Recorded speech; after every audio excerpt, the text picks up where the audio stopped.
Coming up on this episode of DL Weekly, a preview of the Adventureland Treehouse. The new Palm Breeze bar opens. The halls are being decked for Christmas. Holiday food, merchandise, and more for the holidays. We talked to Jocey, who went on the Adventures by Disney Around the World trip, and more. DL Weekly starts now. This is your captain speaking to you from the wheelhouse. I'd like to welcome all of you aboard the DL Weekly podcast. For safe passage on our trip, please do not sit or climb on the outside railings. And be sure to watch your children. The water can be unpredictable in these parts, and we'd sure hate to lose any of you.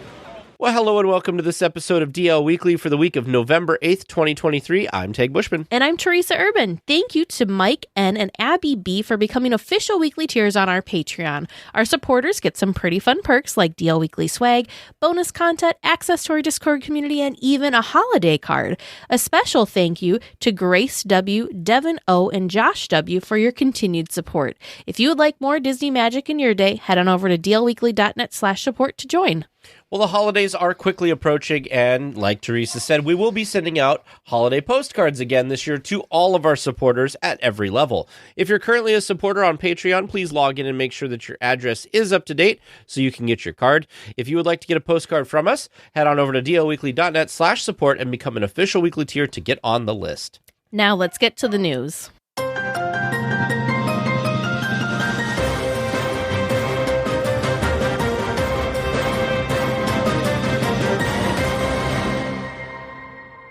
The Adventureland Treehouse will open later this week to the public, but Disney released a preview of the reimagined attraction online last week.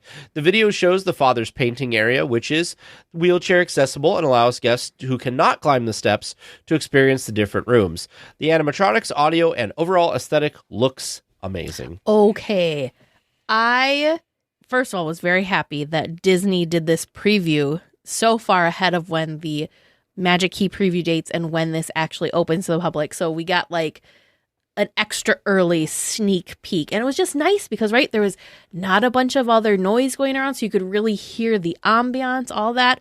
I was very pleasantly surprised by this. The thing that really surprised me, I don't know if I missed this or if they hadn't released this, but the amount of animatronics that is in this new attraction really surprised me. And I was very happily surprised by this. There's a lot of animals, a lot of movement, a lot of sound and noise and all that. But yeah, there's an ostrich. The family has a pet ostrich named Jane that's like walking around in its pen. I was very, very happy, very, very shocked at how technologically advanced this is. I was not expecting this much technology in this space. Yeah, I think it looks really great. I will say the one thing that this is proving to me is I really think it has to be experienced at night because it looks like the lighting and everything, like at night it's going to be, I mean, I'm sure it's going to be fine whenever, but at night it's really going to shine. And there's some nods in there too, by the way. Of course, there's Jane the ostrich, which is Tarzan and Jane. There's also a copy of like the book Tarzan, and there's also a copy of Swiss Family Robinson in there. So it nods to the old versions and everything. And of course, the Swiss Capoca is back. A new version that's longer, not just a little thing. So, man, this looks really great. I'm very excited to kind of see this again. I always thought, watching Fresh Baked, David was a little crazy because he was obsessed with the treehouse. Which, by the way, the last construction update he did, he had a whole, 12 minutes or something in the beginning, and then he goes back to it at the end for, another 10 minutes. He's excited. But I will tell you, I kind of get it now. I'm now seeing this, very excited for this, and it'll be open next time we're there, so I'm very excited. This was definitely plussed. Well, the new bar at the Villas at the Disneyland Resort has opened to guests. The Palm Breeze bar is colorful and fun, reminiscent of Mary Blair's designs. The food has been reported as very good, however, it is on the pricier side. This could explain why a new location like this isn't as busy as other similar locations that have drawn bigger crowds. Nothing wrong with there not being huge crowds right away. And honestly, it's probably location too, because this is tucked pretty far back. If you don't know where you have to go into it. Yeah. If you don't know where it is, it's easy to miss. Yeah, I agree with you. When we saw where it was under construction when we were there last, you do have to go through the tower basically and out like another set of doors. Like it's not something that's kind of open. Or you can cut through like the main pool area too. Yeah. This is kind of this space connects the DVC tower pool with the main. Right, but if you're not a guest staying at the hotel, you can't access the pool area. So if you're just a normal person, you got to come through the... So, well, and then that's another layer on it, too. It's in an area that feels like it's either for DVC only or hotel guests only. So I can see why I don't think it's a bad sign that it's not hustle, bustle, crazy opening weekend, if that makes sense. Is it a little on the spendier side? Yes, I do think it is a little on the spendier side, but... it is what it is. There's plenty of options. The thing that I'm really excited about, though, is the decor that they did and the style of Mary the decor. Blair stuff. It's very mid-century modern meets like Mary Blair fun and whimsy. I really like it. There's also this gorgeous mural on the back side of the bar that's of Disneyland. And that same kind of fun, playful tone. I love it. I love it. It looks really nice. I hope that more people discover it and it becomes popular, and that they I mean, a lot of the food here, like there's this steak salad that looks like amazing. There's a chicken sandwich that also looked really delicious to this me. One? Yeah. That looks like there's like 2 times the amount of chicken that there is bun or anything. Like it's huge. Yeah. I mean, it looks good. I will say that Mice Chat, when they went, they thought that the beignets were not very good because they thought that they were more like donuts than beignets. Yeah, I was going to say they just felt like they weren't truly beignets. Yeah. And so they wanted them just to be called something different than beignets. Because, beignets, right? Light, fluffy. Disneyland fans are not a stranger to what a good beignet is like. We've got great beignets, both in the parks and then also in downtown Disney. So for this to be a more donut-like kind of threw them off. With the holiday season starting this week, the Christmas tree on Main Street has been installed. The tree tower is 60 feet tall and is covered with more than 1,800 ornaments. Also starting soon, and to get everybody in the spirit of the season, the Holiday Foodie Guide has been released, and oh man, here we go. We're just going to try and pick out some of our favorites. One of the things that stood out to me, it's not new this year, but it's not something I have tried, is over at Bengal Barbecue. They have a jingle julep. It's a frozen white hot chocolate, cookie butter drizzle, cocoa dusted, and finished with a pretzel rod. Yum. Yeah, I have that on my list julep. too. I really need to try this. I'm very... The pretzel rod is the thing that got me most kind of like... See, now for me, it was the white hot chocolate and the cookie butter drizzle. I'm very intrigued by that. That's going on the must-try list for both of us. Okay, so other things on my list here. Some of these are not new, just so you're aware, but these are things that I was excited about. So, of course, the Mickey-shaped candy cane beignets are always great. The chocolate mint shortcake, which is a chocolate mint sponge cake, cookie crumbles, whipped topping, and chocolate drizzle, which is at the Plaza Inn. Okay, I was going to say, where are these things at? I have them listed. So the first one was the mint julep bar, was of course the Mickey-shaped beignets. Then I have the cookies and cream fritters, which are at the Royal Street Veranda, which this could be the closest thing I get to the donuts or whatever that I keep missing at Lamplight. I have the gingerbread churro, which is, I don't have where that's listed, but at the Small World and Casey Jr. churro carts. That also comes with butterscotch dipping sauce. So are these the things, are these your must-tries that your list these is? are like on my list of like, if I'm around it when we need it, that's what it is. What else do you got? I got a bunch more, but like I'm trying to go back and forth a little bit here. So what do you, I know you have all the cold brews that and the drinks. Yeah, of course, stood out to me was over at the Red Rose Tavern is a Mocha Peppermint Tavern cold brew, which is new this year. It's peppermint cold brew with chocolate peppermint topper and crushed peppermint. Yum. I've had this before, but I did put it on the list. The mint chip churro with the mint chocolate dipping sauce. That was really good. The only thing with that one was that the mint sauce is so like fluorescent green. It feels like it shouldn't be food. Over at Rancho, they have a holiday special, which is chicken tinga, beef barbacoa, cheese tamale, Spanish rice, beans, and bolillo, which... Is there a photo? See, I have to always see the photos. Here. Well, that looks pretty good. Oh, so so I'll be honest, I did not know what a bolillo is. It looks like it's like a bun, almost, like it's a bread. Obviously, like the toffee pretzel. I know that's also not new. Of course. The peppermint patties. Yes. A mixture of fondant sugar, powdered sugar, and peppermint flavoring dipped in dark chocolate. Only available at Candy Palace and Candy Kitchen. Yes, and they're new this year, They look delicious. Really, really. I was very excited about those as well. There they are. There they are. Yeah, I'm very excited for this. But yeah, the peppermint patties, brand new for this. Well, new this year. Okay, I got 3 more new things. I'll skip the stuff that I had duplicated. Are we still in Disneyland, or are we moving on to DCA? DCA now. Okay. The caramel crispy churro shake, which is a caramel flavored shake, dulce de leche, crispy churro cereal, whipped cream, and chocolate ganache. That's at Smoke Jumpers. That just sounded good because caramel shake churro. Oh, yeah. There's also an almond churro. There, I was really excited about the hibiscus blueberry agua fresca. Well, you love all the Smoke drinks. Jumpers. I do. You just did a drink. A shake's a drink, but it's hibiscus syrup, blueberry puree, and lime juice. Which one is that? Right here. Oh, all their drinks always look good. Mm-hmm. I want the almond churro because I like almonds. Oh, yeah. So it's a churro rolled with cinnamon sugar, topped with almond butter, white icing, and roasted sliced almonds. That's at Willie's Churros. There you go. Right on Buena Vista Street. And then my next thing is at the Paradise Garden Grill. For Viva Navidad, it's the tacos.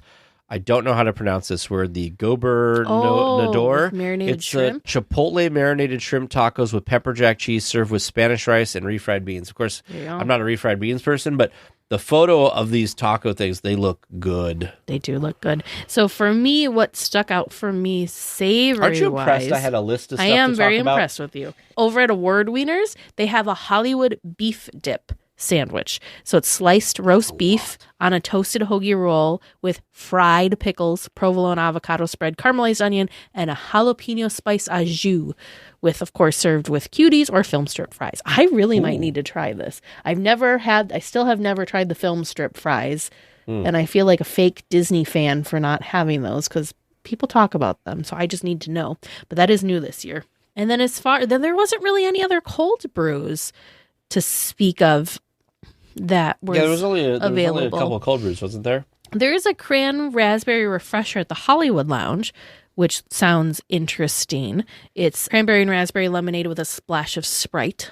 That could be good. I'm still more excited about that blueberry agua fresca. And the problem is we found ourselves in this problem again that we're not going to have enough time 2 to days. eat any of this stuff. I have faith in us, Tag. I think we can do it. Well, in addition to the regular holiday food, there's also the Festival of the Holidays foodie guide. Also, just so you guys are aware, this will become part of our new food segment in the new year, which... Do we have the name? Well, kind of backstory here. So this past month's public live stream, one of our awesome listeners, Olivia, had the suggestion that we add a food segment to the show and kind of have it be a recurring thing. And so we kind of built what this segment was going to be like on the live. It was really, really fun. Mm-hmm. So we also decided, since it was, kind of stemmed from a Weekly Tiers suggestion, we built it on the live stream. We thought it'd also be fun to then have Weekly Tiers involved in naming what this new segment's going to be. So right now we just have news that really doesn't have a name. The discussion topic that also doesn't really have a name. But Trivia Land. We have Trivia Land has a fun name. So we thought... Do you think we need to name the other segments? No, I think it's okay. Anyway, so we decided that the new food corner or food segment needed some sort of fun name as well. So we took suggestions from Weekly Tiers on that live. We also took suggestions from Weekly Tiers through Instagram. And today we wrapped up the final round of voting. First round of voting was to the patrons. They got to narrow the list down to 4 final possibilities. And those 4 finals then went on to the last round. And so, drum roll, please. The new segment, which will be featured every week about different foods, is Snack Chat. We might spice it up a little bit and be like TNT Snack Chat or like... But Snack Chat. Weekly Snack Chat. Yeah, Snack Chat's the core name. And just so for those of you who are very excited about this, just so you know, that there will be a sub-segment. There will be. That's what's Verd's... So we got to give the backstory. So how we let people submit their things was on Instagram. You could like type in your suggestions on one of our stories. And I was looking through all the suggestions and I about fell out of my chair because there was one and I just looked at Ver and I said, you can see who submitted it. And he was like, oh, I didn't know you could see that I was the one that submitted it. He thought he was being on clever. But and what was it? We decided it's gonna stay around. So it'll be featured every once in a while. But it's cute. Churro Talk with Vern. Like Turtle Talk with Turtle Crush. Talk with Crush. So yeah. Churro Talk with Vern will be part of the snack chat. There we go. And speaking of snacks. Yeah, now we're on to the festival of the holidays. The first thing is kind of a lot of drink kind of stuff, but I'm looking at Brews and Bites, and this Impossible Chorizo sounds good. Well, we can go back in 1 second. I was talking about this chorizo. Impossible Chorizo. This looks amazing. They've had this the last couple of years, but for whatever reason, you and I have never had enough space in our stomachs to try it. How do we have room for this and the holiday foodie guide? I just don't know. We're gonna have to pace ourselves. That's for sure. We're just gonna eat our way through the parks. Forget the attractions. Goodness. We're just eating. I would believe it. So over at A Twist on Tradition, a new mac and cheese is in town. It's the Savory Kugel mac and cheese. This sounds delicious. We're gonna have to try this with herbed breadcrumbs, sour cream, and chives. Really? Just a from you? I mean, it's fine. All right, then. I wish I was more of a beer person. We might need to try this just for science. They're at Brews and Bites when we get your Impossible Chorizo Queso. Okay. We're also going to get a churro ale with frozen beer slush. That sounds weird. Churro ale with a frozen slush of beer, butterscotch gingerbread, and house-made churro toffee syrups. I'm intrigued by this. I want to know what this is. You're not going to try it? I mean, I'll try it. Okay. I just think it's going to be really hopsy, and I don't know. It might not be. It might not be. Was there anything else from that? That was a lot of Nope. brews. Okay. Of course, there's the braised pork belly, which I always love. But they also have a Mad Santa macaron inspired by the Disney Plus series, The Santa Clauses, which is a chocolate macaron filled with ganache, peanut butter mousse, and salted pretzels. That sounds amazing. And that is new this year. Back again at Favorite Things is the Churro Toffee Cold Brew, which if you have not experienced that, what are you waiting for? It's amazing. Are you into this Grandma's Recipes barbacoa tamale de res? 100%. How do you pronounce that cheese? Oaxaca cheese, tapatilla salsa, and crema. Yes. That's new this year. 100%. What did you just find? That's going on the list. I was getting excited about the tamale. I thought you were looking at something else because there's a lot of new stuff at Grandma's Recipes. Grandma's been whipping up some new recipes. Grandma's been whipping those recipes up. No, that's what I was excited about. And then at Holiday Duets, new drinks are there. Oh, wait a minute. Nope, that is new. There's a tart made with Twix cookie bar pieces. I thought we had that before, but it was a Snickers macaron. Yeah. Wrong candy bar, Teresa. Wrong dessert, wrong candy bar. So we should try this. I thought there was something similar to this before, but apparently not. Making Spirits Bright, this one I'm very excited about, is Impossible Chicken Curry Bites. I don't know if I've had Impossible Chicken yet. I have, and it's delicious. I mean, I think Impossible stuff has been very good lately. They also have a new thing this year is the Chocolate Mint Stout Shake, which is a Garage Brewing Marshmallow Milk Stout, coffee liqueur, creme de menthe, horchata cream liqueur, vanilla ice cream, and chocolate syrup garnished with cookie crumbles. Yum, yum, yum. Merry Mashups has a lot of returning things. So we're going to move on to Winter Sliderland. I'm excited about this chicken slider. It's a Togarashi. They're all about the chicken. All about the chicken this time, apparently. It's a Togarashi chicken slider with a mayo slaw on a Hawaiian roll. I don't know. It just sounds and looks delicious. It does look good. Over at the Cappuccino Cart, they have a Cafe de Ola cold brew. That's happening too. You're going to be so hopped up on caffeine. Caffeinated. This one actually, if I have to That's how you're going to eat all the food. If I have to pass on a cold brew, this would probably be the one that I would pass on because it's spiced with anise, clove, and cinnamon. And I'm not sure. I'm not the biggest anise fan or clove. And so, those three things, I'm not sure. I don't know if I'm a fan of that in coffee, if that makes sense. It does. There's a hot chocolate. Isn't it anise? Oh, yeah, anise. But the hot chocolate cream foam sounds really, really delicious. Maybe you're like, can you just put some hot chocolate cream foam on this, please? Yeah. Can I just have a cup of the foam? At Lamplight Lounge, there's a holiday special duck confit, which is a duck confit with, oh my God, celeriac puree, cherry gastrique, oh man, rutabaga, and arugula citrus salad. I don't know, it just sounds kind of like it'd be good. Oh, the pan dulce donuts. They always have good donuts, man. There you go. Over at Pim, now this cold brew I am excited about. There's the cold brew infusion. It is a cinnamon caramel cold brew with cardamom cream foam. That one does sound good. It doesn't sound as spicy as the last one was. The pierogies? I have to get this. We have to get the pierogies. I have to get this because we had a Polish exchange student who would probably not be happy if I didn't get it. It's at Smoke Jumpers. It's a kielbasa with pierogi. So it's a kielbasa served with potato and cheese pierogi, sauteed peppers and onions, and a Dijon sour cream. It looks really good in the photo. It does look really, really good. And then I'm excited about at Studio Catering Company, they have a holiday turkey empanada. It's a fried empanada filled with turkey stuffing and gravy with cranberry dipping sauce. I just love how it's like the holiday meal in a travel size to go. Yeah. You know what I mean? Outdoor vending also has a chicken chile verde empanada. There's a lot of empanadas going on. That one sounds much better, actually. That sounds good. There's a Yule log churro over at the Churros at Hollywoodland. It's a cream-filled chocolate churro with a berry drizzle and powdered sugar. Ooh. We might have to try that one. Yeah.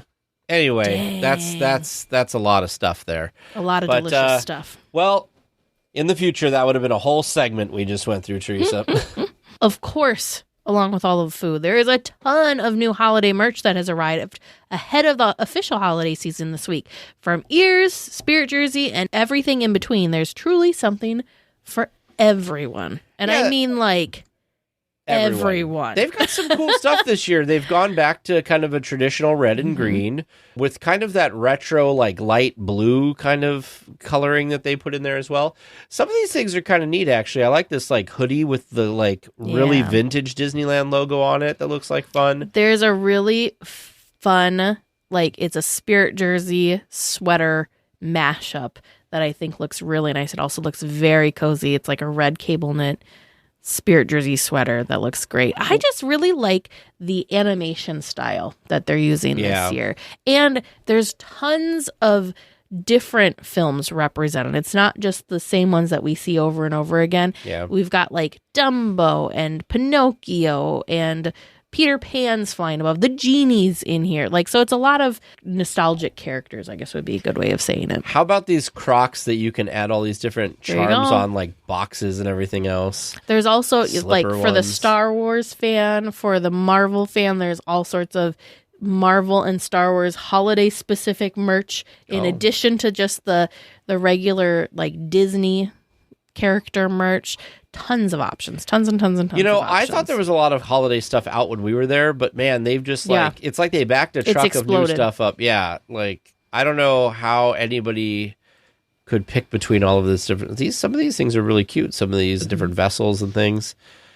Oh my goodness. I'm just scrolling and scrolling and scrolling. There's a Hanukkah section of merchandise as well. I always love their Hanukkah stuff. It seems really nice. And then some ornaments and everything. Of course, ornaments. Yeah. Of course, remember, if you do buy an ornament, go to the Plaza Point holiday shop and you can get it customized as well, which is really nice. Oh, yeah, Merry Sithmas. Oh, they have the episode crawl that's talking about. Yeah. Aww. Yeah, so lots of cool options. Tons and tons of options. If you want to see all the stuff, check out the link in our show notes. A new character from the upcoming Disney movie Wish is going to be meeting and greeting at the resort soon. On November 22nd, the day that the movie premieres, she will be in front of the Royal Hall in Fantasyland. I am very interested about this. It isn't clear if she's going to be there beyond the one day because the article said just the one day. By the way, this was Asha from Wish. I thought I put her name in the read and I didn't. Oh, yeah. So I feel like I don't really know much about this character or much about this movie yet. I'm very excited for the release because the things I have seen, it looks beautiful. But I know there's stuff out there. I need to do some more research on this. So the link we have in the show notes said, Wish is an animated musical comedy that uses a mix of traditional and 3D animation. That's why I've been so excited about it, because it's bringing back some of the traditional animation. Oh, I'm just concerned because I haven't heard much about this movie that it's going to have the same fate as this is terrible. What was the movie that like nobody saw because they just didn't? Strange World. Oh, Strange World. Yeah, it wasn't really put out there very much, so a lot of people didn't know anything about it and didn't go see it. They did. They've done some stuff because like they released like a villain has a song. They've released that song already. So I just feel like I don't know anything about the movie. Sometimes I think it's better when you don't know that much about the movie, because when you see those movies and the trailer gives you a feel for the entire movie, usually that's not a good movie. If the trailer like has you like, what is this? Then usually it's a good movie. Sure. In my experience. Well, we had that with Elemental. Yeah. Yeah. Exactly. There is trouble on the waterways of the Jungle Cruise, and it's not just the hippos. The attraction closed abruptly last week and was closed through the weekend. Scrims had gone up around the tiger area that can be seen from the exterior portion of the Indy Queue. It's where, the tiger that can jump, what is it, like 12 feet, but don't worry, we're only 9 feet away. Yeah. That tiger. MiceChat reports that the rock work by the tiger was crumbling and in need of repair. The attraction will hopefully reopen with this section behind Scrims for the time being. I have to imagine, because there is that rock like thing that goes over the water, that if there is something wrong, it has to be with that, because otherwise if it was something just off to the side, you could just cover that up quickly and have stuff. So it's got to be something. It's very interesting. MiceChat also noted that like just in 2021 it went through an extensive refurbishment, and it just seems like it's weird that something's what they were focusing on was like the back half, because the last time we were on the Jungle Cruise, I don't know if you noticed this, but one of the second African bull elephant was missing. Yes. So you notice when that sucker's missing. Yeah. So there's still, there's still stuff, because I think the major refurbishment, they were focusing on the queue and the back section of the attraction, those show scenes. Well, that's because when they added all the new storyline and everything. Exactly. So I don't know. I hope it gets open soon, and I hope that it isn't anything too serious that they can fix, unlike Toontown. As we reported on, speaking of which, as we reported on previously, part of Toontown has come out from behind construction walls. The fountain is the only section that was previously closed to guests that is still unavailable, and the walls have moved over to Goofy's How to Play Yard and Donald's Duck Pond. November 11th should be the last day for all the walls in Toontown, unless the schedule slips or something else comes up, because it always seems like poor Toontown. Can we talk about something that's like happy, exciting Toontown news? Yeah, sure. So in Goofy's How to Play Yard, it's over in the back. There's kind of like a fort. Do you know what I'm talking about? Yeah. And like we crawl up the little rope ladder thing, and it's like, where's the Yeti? Bigfoot. Like, and you can like hear Bigfoot. Anyways, that thing. It's to the left of the slides. That. Yeah. They have, this is one of the things that we can see that they've already updated, and I think it's a plus. They, instead of the covering that they had on top of it before, they've changed it out, and it now looks like an old, it reminds me of what I had when I was a kid, like the comforters, the character comforters that you'd have. Sure. You know what I'm talking about? But it's Powerline. Isn't that I think that's very exciting.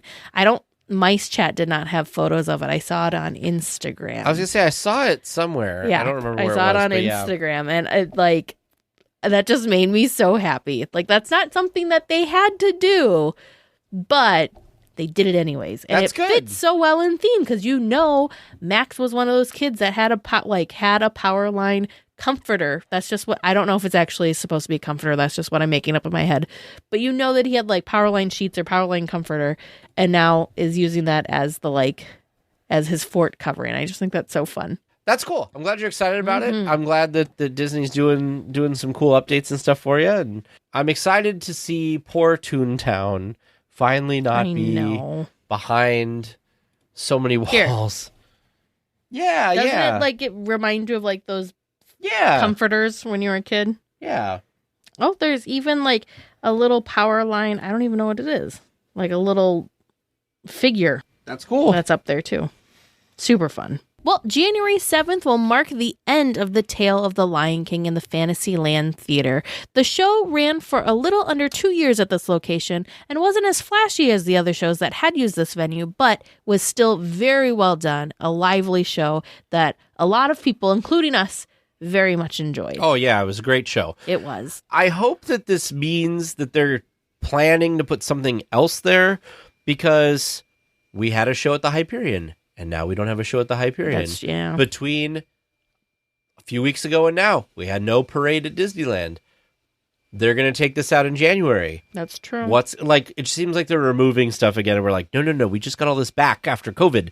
Can we just keep it going? So, yeah. And I can't imagine that it was that costly of a show to run, because it wasn't very flashy. It just had the cast. That was the whole like charm of it, right? Yeah. It was kind of it was the storytellers, yes, telling the story of, and they were wonderful. Yes, they were wonderful. They acted out the different characters and the different parts.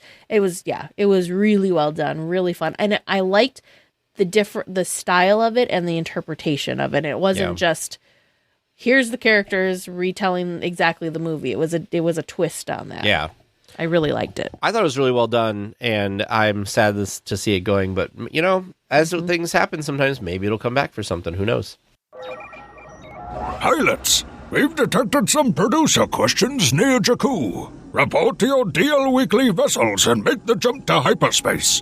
The 7-7 Squadron will provide support during your trivia mission. Good luck, and may the Force be with you. Hello and welcome to Trivia Land. It's good to see you two back here again. It's nice. Can you hear all that construction from Snack Chat? Yeah, I'm a little nervous. I feel like we had domain of being this special place in the podcast, and I guess you just got hungry, huh? Hey, at least we didn't encroach upon your land like Galaxy's Edge did to Fantasyland or Frontierland. That's true. I'm still disappointed that my wonderful idea of Fantasy Fair, like F-A-R-E, about food, was not among the top choices, but that's okay. I can't have every winner. It's true.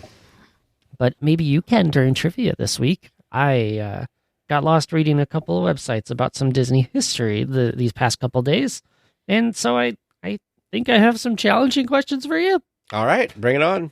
So our first one is, during the construction of the park, dirt from the excavation of Sleeping Beauty Castle's moat was piled in an area between Fantasyland and Tomorrowland.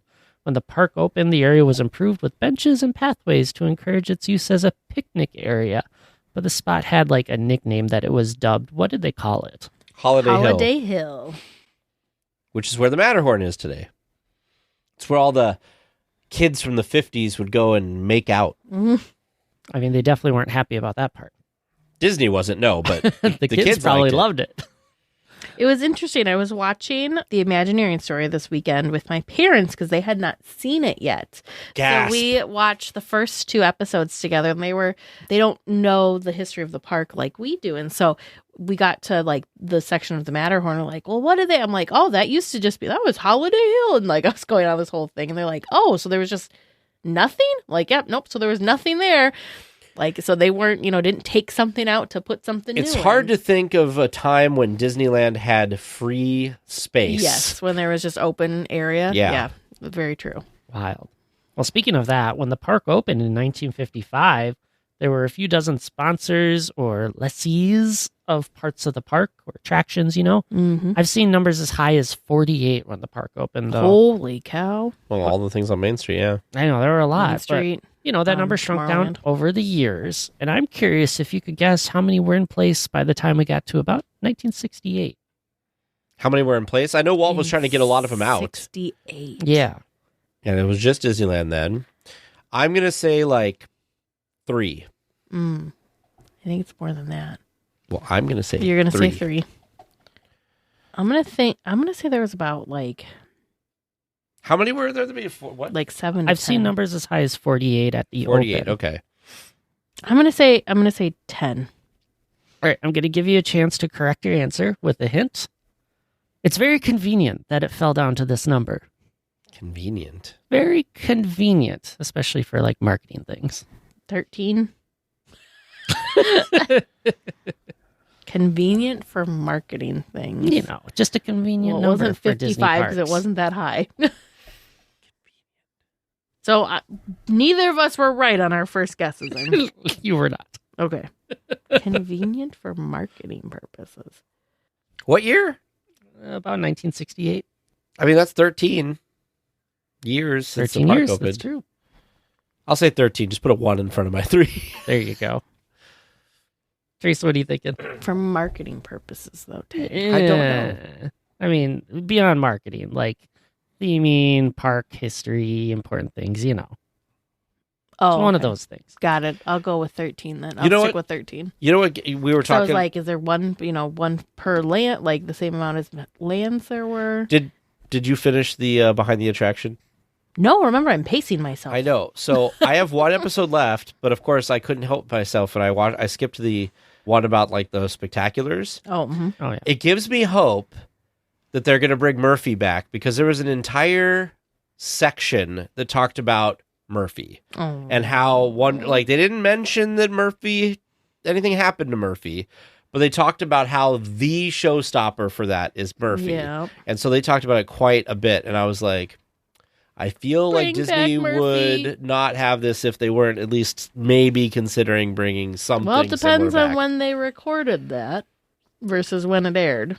I They suppose. could have recorded that prior to the Sure. Murphy's demise. Okay, we're both sticking with 13. Yeah. 13 it is. Let's move on to the third question then. Which Disneyland attraction was inspired by Walt Disney's True Life Adventure series of documentary films? Well, the And Jungle when Cruise. did Oh, it yeah. first open in the park? The Jungle Cruise. What were you gonna say? I was just writing Adventureland. I mean, Jungle yeah, Cruise. but the Jungle Cruise. Yep. I did say attraction, so I would Wait. have caught you. Opening day was the Jungle The Cruise Jungle was the Cruise only was thing, opening day, yes. but was only the only thing in Adventureland, wasn't it? Pretty much was, yeah. Yeah. Because the treehouse was later, the tiki room was later. Yeah, Yeah. it was the only attraction, anyways. I watched the behind the attraction. They were talking about pirates, and they were talking about how there was a New Orleans Square thing, because there was like the whatever restaurant that was like New Orleans kind of esque before New Orleans Square. Yeah. So that was a good episode too. All right. So many good ones. All right, my last question for you this week. Disney legend Marvin Davis. Like, Not to be confused with Mark Davis. Not to be confused with Mark Davis. You really should look into the history of Marvin Davis after this. This guy did like hundreds of drawings of what Disneyland could look like in the initial like sketching and everything. It was amazing. Anyway, Before Herb Ryman did the big fancy drawing. yep. Okay. Yep. There's so much story here. But I want you to tell me what Disneyland attraction he started work on before Walt took it home for a night of design in the Red Barn. The next day, Walt laid Marvin Davis's plan, and then he put his own vellum overlay on top of the desk and proclaimed, "Now that's the way it should be." At least that's the story from the Disney Park blog. And what attraction are we talking about? It's an opening day attraction? No, Oh, okay. it opened about a year later, which is going to probably give you that one. But okay. Blink, blink. Silence. Blink, blink. I don't know. Was it like Don't think it was Mine Train through Nature's Wonderland. they both drew it? I'm confused by your story. So Marvin Davis drew like a design for it. Like a track layout or something? Something like that. Okay. Sure. And then Walt saw it, didn't think it had enough of what he wanted for it to be, took it home for the night, improved it, and then like showed this is what you have and this is what you needed to add on to really make this okay. great. And And that's the design they went with, of course. sure. And it was not an opening day Not attraction. an opening day attraction. I'm trying to think of some old school. Is it still in the park? Yes. Okay. I'm going to say, I want to say it's something like Storybook Land Canal Boats, because when it opened, wasn't it like Canal Boats of the World? Yeah, it was different. Yeah, so I'm going to say Storybook Land Canal Boats. But what would you like overlay on top? To me, an overlay on top is like Well, maybe like the track. little houses? houses and stuff, or different plants or something, like, and maybe he had something like less exciting. That's the only thing I could think of. Because my initial thought was maybe something like the Phantom Boats or something, but like those aren't still there. And if it opened close to the beginning of the park, Because Peter Pan Snow. Was Snow White Scary Adventures an opening day attraction? I'm drawing a blank. So. I think it was. Yeah, and then there was Toad. I don't know if Toad was. Alice in Wonderland wasn't, though, right? No, that came later. And then where Pinocchio is was something else. Mm-hmm. When did the treehouse open? 60s. Remember, because we have that picture of like an older Walt when we did the deep dive on the treehouse. Right. I'm trying to think. Nothing in Tomorrowland was there. Well, Autopia, but nothing in Tomorrowland. Subs in Monorail was 59, and that was not Marvin Davis. Mm-hmm. Castle Walkthrough is the only other thing I can think of. But again, I don't know how you put plans on top. This plans on top of plans thing is really messing with me. Got to pick something, Teresa. It's true. It's time. I'll go with you with the Storybook Land canal boats. All right, write it down. I feel so bad because Teresa was getting so close. But you didn't quite arrive, but that's okay. Maybe the listeners got there and are screaming the right answer. But if you got to be sure, you got to wait until after our discussion topic this week. Well, this week for our discussion topic, we are going to talk about something that we talked about on the show, I want to say months and months ago, which was this amazing Disney, Adventures by Disney trip around the world to see all the different parks and everything. And we've been so fortunate to actually run into somebody that has been on this trip and is going to share their experience with us. So I'd like to welcome Jocey to the show. Jocey, thank you for being on. My pleasure. Thank you for having me. We are so excited to kind of dive in and hear about this adventure because as soon as we had heard that this was going to be something that they were offering, of course, we were like, it's the epic Disney adventure because you get to visit all of the different castles, all the different parks, all in one trip. That's not something very many people get to do and get to have all done at once, let alone get to see them all in a lifetime. So a lot of bucket list check marks in one trip. Yes. Definitely. Yes. So before we get into that fun, how about you tell us a little bit about your Disney story? So this is just kind of what got you interested in Disney and or Disneyland. Well, I grew up in Southern California, still live here. So that's part of it. But my entree to Disney was at birth with my grandparents and my parents deciding that my mother was an economics teacher and she and my father wanted us to gain an appreciation and understanding of the world of finance. And my grandparents wanted to gift us something. So my mother suggested Disney stock. And it had little Mickey Mouses on the dividend check. So my mom assumed that we would get excited over and pay attention to because of the Mickey icon or Mickey. Actually, then it was an actual Mickey, not just the little icon that we know today. And then my father would teach us how to read the financial pages because back in old school days, the only place you saw it was in the newspaper. So that was kind of how it became a part of my life. It paid for college. It paid for a few other things. It put my brother through medical school. So, it was just, there is so much in my life that has been touched because of Disney. And it all started with a share of stock that my grandparents gave us. That's such a cool and unique Disney story. And what great foresight for your grandparents and your parents to have to kind of use that. And yeah, I mean, what kid wouldn't be excited to have checks that have Mickey from Mickey on them, Well, what kid knows what a check is? That's but true. You learn really quickly Yeah. Between Mickey and cash. Those two things really bring it home for you as a child. That's always such a cool thing too, because James's family, his Nana, so his mom's mom, always got them like bonds, and so that's like a good kind of investment too that they've like hung on to. Yeah, just thinking about the future, it's so good that there's somebody in people's lives that like think long term. Oh, absolutely. I mean, unfortunately for me growing up, everybody in my family was terrible at dealing with money, so we never thought about the future. So, but I'm glad that there are people out there that do that and come up with really cool things. It's just sad that the several years ago they stopped paying the dividend because, well, for whatever reason, I won't get into the politics of things, but it's something I used to gift for baby gifts also. And it's I can't do that now because the stock isn't worth what it was. Yeah. It doesn't have the dividend, so it doesn't have that ongoing educational benefit that we had as growing up. I still think that's so cool. It is cool. So when you go to Disneyland on the first day of a visit or first day of a thing, which way do you go? Do you go left towards Adventureland? Do you go through the Castle to Fantasyland? Do you go right towards Tomorrowland? And we have to add which tunnel do you go onto Main Street through? That's apparently a contentious thing as well. Okay, there's not a simple answer to that, unfortunately, when you're local. A lot of it depends on who I'm with.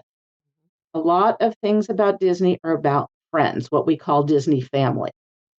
And depending on who's in town, or if it's just a bunch of locals getting together, it's just which way the crowd isn't going when the gates open. There's not always some foresight, but we have tended in recent years to go to the right toward the Disneyana shop because we have friends who are cast members who work there. And also a lot of times Disney artists are in there. So we go to say hi, as we know several of them over time. Before my car accident, I would get on the train after that. So it would but because of being on crutches, I can't get on the train there. Yeah. So so it's predominantly to the right, but it all depends on who I'm with. The Disneyana shop, I feel like, is such an amazing gem that so many people don't realize is there. It's just got such gorgeous stuff in there. A lot of people don't go all the way back. Yes. Yeah. They see the front of the store with the tchotchkes and the current merchandise, the D23 stuff, the Magic Keys stuff. Right now it's Disney 100 stuff. But a lot of people don't go all the way back to where there's a lot of times an artist rendering characters for people. And there's paintings back there. So it's a 3-part store. Most people don't realize that there are 3 parts to it. It is a gem. And a lot of people don't realize that building is not just that store. And that's where the park basically started, was that building. True. Yeah. The old sawmill. Yep. Yep. First building in a Disney park. Well, speaking of buildings, we're going to move on to attractions. What is your favorite attraction? I feel like this is a tough one. And it can be Disneyland or it can be from any of the parks. Well, that puts me in a spot because now that I've been to all of the parks, it's almost impossible to answer that question. How about this? How about we do Disneyland first, then as we talk about the other parks, you can tell us your favorites from the other parks. Still not an easy answer, but I'll go with that. The Cheshire Cat is one of my spirit animals. So I always say Alice in Wonderland, not the teacups. Yeah. Right. Just let me be clear. There's a distinct difference between there seems to be a group of people that works for and not for other. It's kind of like It's a Small World. Some people really love it and some people despise it. It just is what it is. Oh, no trip is a trip without a trip through It's a Small World. Sorry, you have to do it. Just like you have to do the full circle tour on the train. Yep. Yeah, I agree with you.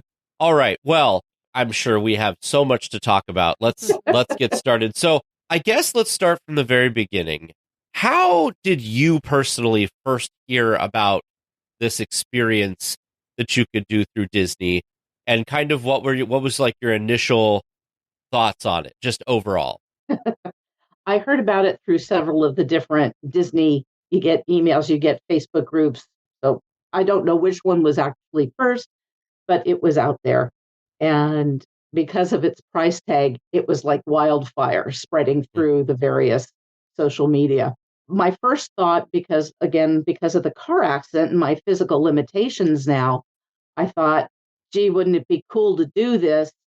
Because I'd be able to get all the parks in. And if I'm never able to walk again somewhere shortly down the road, at least I will be able to say I've done all of the parks.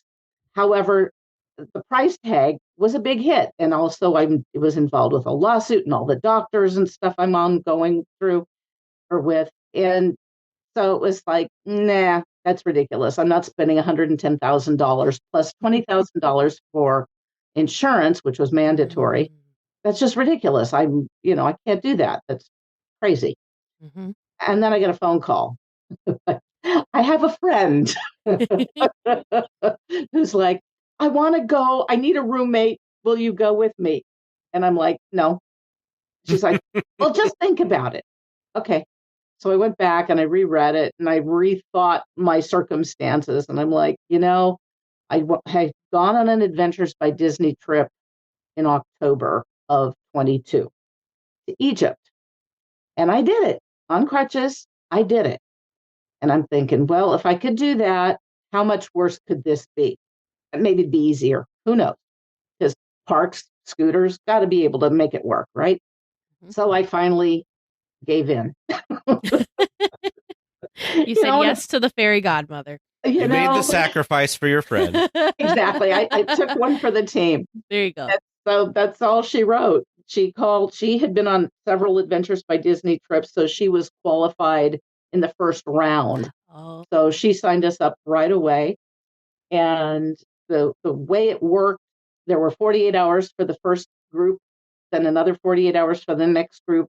So it was like you had 2 days to basically sign up and figure out what you were going to do or if you were going to do it. And the first group, I think, was multiple ABD trips. And I think that was it. And then the second group, I think, was the Golden Oak, Club 33, other, those groups, those kinds of groups. And then I don't think it ever got open to the general public. Yeah, I think it sold out before the end of the first day of the third round. Yeah, it sold out fast. I remember that. It did. And somewhere along the way, I think a few people dropped out because some people had moved up on from the wait list, but they never divulged anything about who else was going. So my friend and I decided that we would not tell anybody that we were going. And it seemed that everybody else was on that same page because nobody could find out anybody who was going. And a friend, I finally, as the time drew near, my roommate was not able to go. She had to pull out. Her doctor wouldn't let her go. Yeah. And I wouldn't let my doctor say I couldn't go. They didn't have a choice. But she had to bow out. So I was looking for a roommate. Mm-hmm. And so I put it out to people I knew to see if they could, or if they knew someone else who was going, or who might know someone who would be interested at the late date, because they would have had to have written a check for $130,000 right then and there, because it was past the deadline, and couldn't find anybody. But in the process, found someone who knew someone who was going. So that was a start. And then I found out through another person that Becky Klein was going, who is the head of the Disney Archives. So I talked to her a little bit. And then I think it was in June in Marceline at the D23 event in Marceline that I found out that Benji and Alex were going to be going on the trip. So I knew five other people that were going out of 75, 76, if you count Becky. And it was a very cloistered kind of a situation. Nobody knew anything about anybody or anything else. So we were all in the dark until we get to California. That's so wild. I mean, it's a wild trip in and of itself, but then to just kind of go in not having any, at least you had a handful of people that you knew that you were going to know. Yes. And because that always makes it more fun, of course. But the one thing that I'm really curious, because you visited many different countries and did all sort of many days. It was almost a month worth of stuff. It was technically 24. 24. Okay. How did you prepare for all this? Packing, all of your paperwork. Let's just say there were a lot of sleepless nights trying to figure this out. We were allowed that there were a lot of stipulations, a lot of criteria when you sign on for this trip. One of which was you were allowed one carry-on, one personal item, like a purse, and one suitcase for a month. That's not a lot. Now, especially when you know you're going to Tokyo and they have the world's best merch, right? Yeah, right. I was going to say that's fine for getting there. That's not so fine for getting back. Well, they were promising that everywhere we went, we would have access to, well, within some limits, we would have access to laundry services. Mm-hmm. That would be included. So that was a possible hopeful. Yeah. And after a lot of us contacting them saying, but they made arrangements everywhere. We didn't know this too far ahead of time, that they were going to make arrangements for us to be able to ship things home. Various stops along the way. So that kind of eased things a little bit. Again, until we got to California. Man, oh man. All right. So you signed up for this. You got your roommate and everything. You had many sleepless nights trying to pack all of this stuff. So what was the beginning of the adventure? How did you get started? Well, packing was definitely a big one. Trying to figure out, they gave us a list of certain things that we had to have. Obviously comfortable shoes, walking shoes. We needed to have at least one nice outfit, a dress up outfit. So they suggested 2. And that meant jackets and ties for the guys. So again, we don't know what we're encountering. We're making assumptions, but we don't know. Mm-hmm. And, the weather's going to be warm. You're going to be in the parks. And beyond that, you don't really know what your days are going to look like, let alone your night. So you pack a lot of t-shirts, pairs of pants, shorts, and you pack something for cold just in case. You pack something for wet just in case. Even though they say they're going to be able to take care of getting laundry done, do you pack a month's worth of underwear, or do you believe them that you're going to get laundry taken care of and it'll get back to you before you leave the hotel? Because in one instance, we were at one hotel not even 24 hours. Oh. So that was not a laundry option location. Right. Like I said, it was sleepless nights trying to figure out how to pack. And then also you want to leave room for stuff because you're under the assumption that you're limited in space and limited in volume. Mm-hmm. Weight wasn't really a criteria, fortunately. They also, much as Adventures by Disney does, it was not just Adventures by Disney. This trip was a coordinated effort for the first time with National Geographic, which Disney owns 70% of that company. So National Geographic was part of it, as well as Adventures by Disney. Part of the reason they teamed up is Adventures by Disney does not have an airplane or air package. Oh. They are strictly land and, the touring stuff. Mm-hmm. So National Geographic has a plane or contractual relationship for air transportation. We were told that we would be sent a carry-on bag, which we were required to use. So you're not even being allowed to use your own carry-on. So so we're all sent carry-on. And they all look the same now. Very good. You picked up on that. So we all have different large suitcases, but we all have the same carry-on. And when you checked in California, which was our first location at the Grand Californian in Anaheim, you end up with a set of luggage tags. Well, you get a number, and then there is a person who will attach this tag to anything that the trip people will be responsible for. And it was a beautiful system that they've apparently worked out many times, National Geographic has. And my number was 829, and those tags are still on my carry-on and still on my suitcase. It's a great identifier. But that number is also on a tag on my passport. That number was also on several other things. We were also given a TSA lock that we were required to use on that suitcase. And we all have the same code for that lock, so that if in any of the airports, the person who was responsible for the luggage would be able to access any given bag at any given time, or any of the TSA people. Mm-hmm. We never had to handle our luggage per se. That's convenient. Oh, wow. Well, when you're on crutches, trust me, it's a big deal. But yeah, it was great. We didn't have to, and most of the time our luggage made it to the room before we did, which was even more amazing. They had this system worked out that was just incredible. Magic. It really was. Yeah. Do you want me to just jump to the day one? Because yeah, let's get into it. What was the whole experience? Yeah. So since I am from Southern California, I could not drive and leave my car for a month in Anaheim. So a friend drove me down to the hotel. I had driven down the night before or the day before, met one of the couples that the one couple that I had met through another friend. They're from the East Coast. We're staying at the Grand Californian. And so I asked them if they would mind holding on to my suitcase so I wouldn't have to schlep that the next day. So did that, brought that down on Saturday.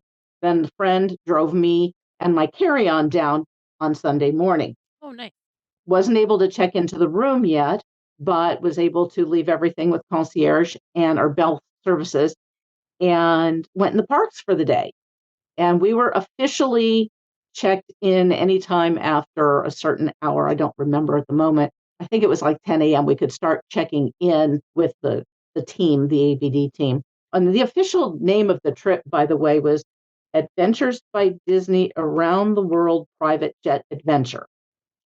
Now, for any of your listeners who have never done an Adventures by Disney trip, A, I highly recommend it. But B, there's a reason they call it Adventures by Disney and not Vacations. And they will tell you it's an adventure. It is not a vacation. It's never a vacation. It's amazing, but it's exhausting.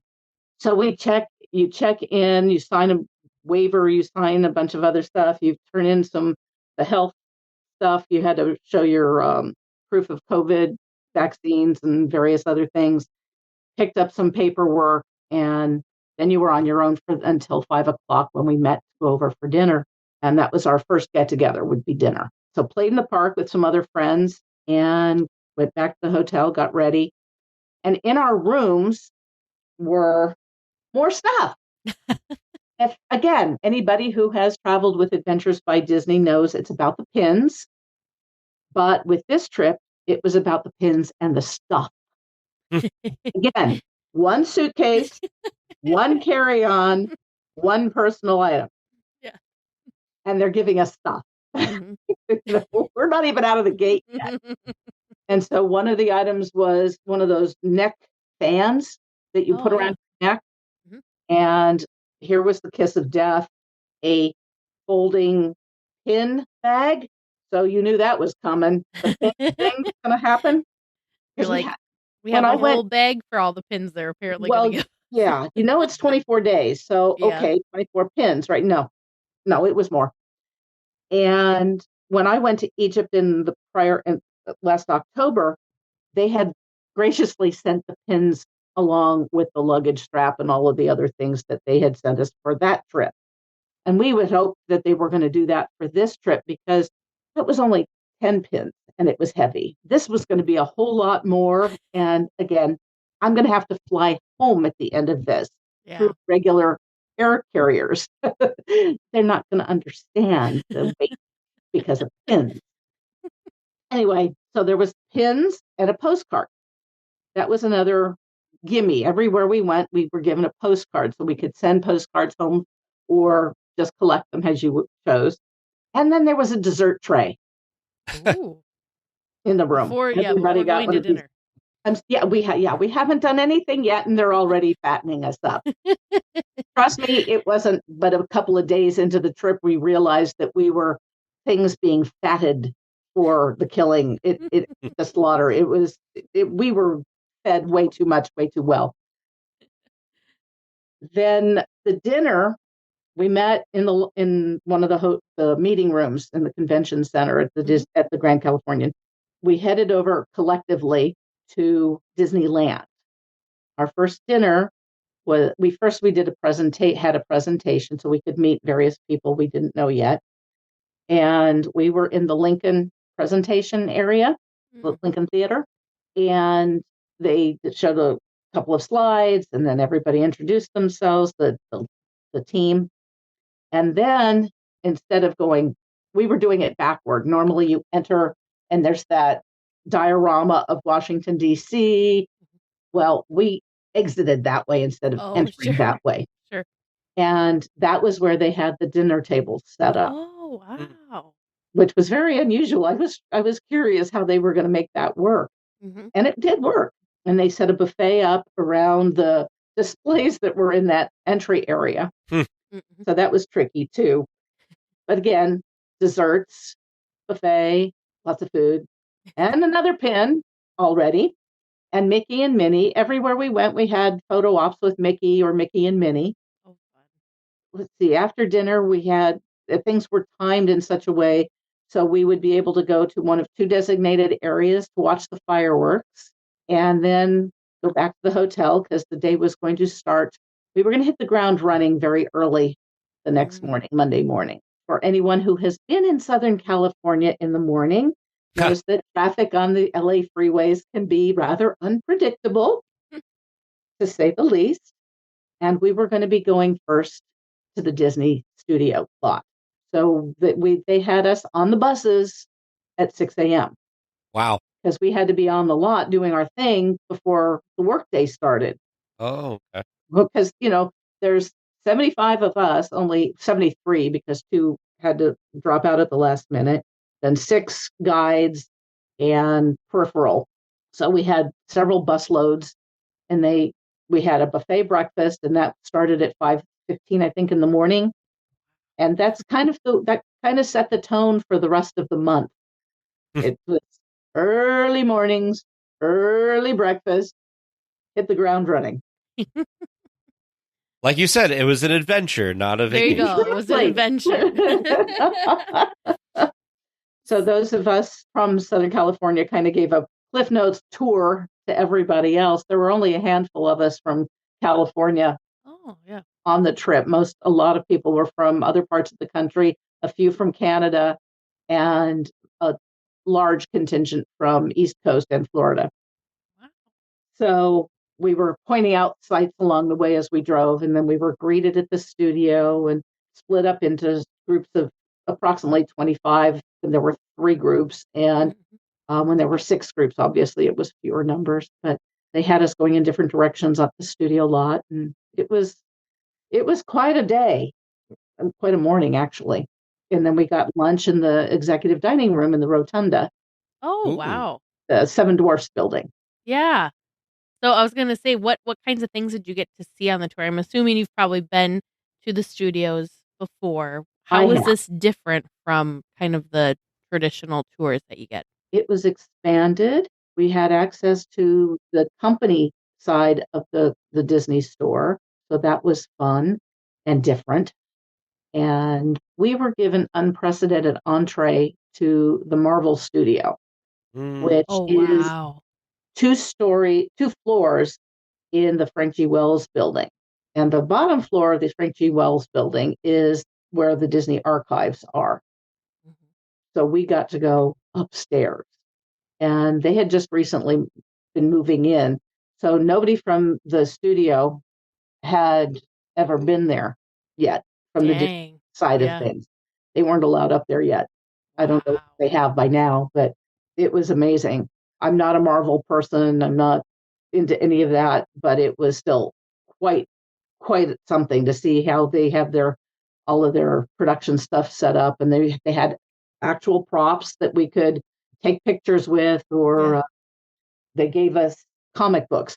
When I was growing up, a comic book was like newsprint and very thin. These comic books are like novels. They're laminated kind of covers. Oh my God, I haven't seen comic books in a while, obviously. So they were giving us some of their old archives, if you will. Yeah. And they gave us pins, more pins. Of course. Of course. And we went into Walt's office, which I have done before. But I think the biggest thing that most people, the 2 things on the studio, 3 things technically, that you cannot be done traditionally on the studio lot is the company side of the store, Marvel, and then eating in the executive dining room in the Rotunda, the Seven Dwarfs building. Those three things are unprecedented. And it was fabulous. What a way to start. Yeah. And then after lunch, we went across the street to the animation building, which is also unprecedented. That building is probably off limits to anybody and everybody because everything they do is secret. And we got to, this is where our first non-disclosure agreement thing comes into play. We got to see Once Upon a Studio. Oh. If anybody has not seen it, it's a tearjerker. I highly recommend it.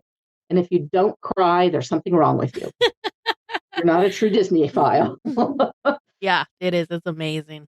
They did such a good job with that. They really It was so did. unexpected. Yeah. Yes, exactly. Considering the quality of stuff that's been coming out of the studio in recent years, it was unprecedented. It was just amazing. Yeah. And had a conversation with the two guys that put it together. Oh, very cool. And then we got to tour and see other things in the animation building. And then they gave us some artwork as a gift. But we didn't have to carry it. They were going to ship it to Florida and give it to us at the end of the trip. So that's all well and good, except for the 5 of us from California. we were going to have to figure out how to pack it. You're like, just leave it here. We'll come pick it up at the end. I'll get it later. Thank you. Just leave it in Becky's office. There you go. So at the end of this day, we already had people shipping stuff home. Dang. This is day 1. Okay. So people bought stuff at the studio store and the gifts and various other gifts that we were given. It's like, okay, stuff from Disneyland, stuff from the studio, got to ship home already. Wow. So that kind of sets the tone for the rest of the month. We had a dinner. We did then the dessert party that they have at the Disney California Adventure. Oh, yeah, for World of Color? Yes. And we had special seating. And of course, like I said, the dessert party is a whole lot more. But we already have desserts from the room. We now have more because nobody could eat it all. So we now have added to the pile in the room. We did the parks the next day. And we had an early morning again. Because every park, we had to have our obligatory castle photo. Oh, sure. It being the first one, it was a little bit of a media circus from various departments at Disney and Disneyland. Got our big group photo, and then we were all put off into groups. We had presentations by Imagineers. We had plaids, the VIP tour guides, and we had a lanyard with a kind of a VIP unique VIP status thing on it. So it had our name on one piece of thing, a plastic laminated thing, and then another thing that identified us as part of this trip. And that was gold in the foreign parks. Not so much here. It was nice, but it didn't have quite the impact that it did around. Oh, sure. Yeah. So that was kind of how we started. And it was early mornings. That's crazy. As you're talking about this, I'm looking at the Adventures by Disney website, and just so people are aware, if after this episode, and how could you not want to do this? There are actually 2 of these coming in this next year that you can book. Wow. One in June and one in July, and they've raised the price to $114,995, and that's if you're double occupancy. They said single supplement starts at $11,495. So I assume that you could pay that extra and go by yourself. Yes. But there are 2 departures in 2024 in June and July. I did not know. I thought they had done it the one time and that was going to be that. But I guess, like you said, it sold out before anybody could even purchase it. So of course they're going to do it again until there's no interest, I would assume. Well, the 3 things that I tell people, and I believe I mentioned it to you all when we met, Marceline, is to put this trip in a nutshell is sleep deprivation, hot and humid, too much food. And because of the sleep deprivation and the heat and humidity, you can't eat all of the food. And you couldn't anyway. It's just too much. But would I do it again? Yes. Just a different time of year. Unfortunately, it looks like they're doing it again in summertime. Yep. Summer again.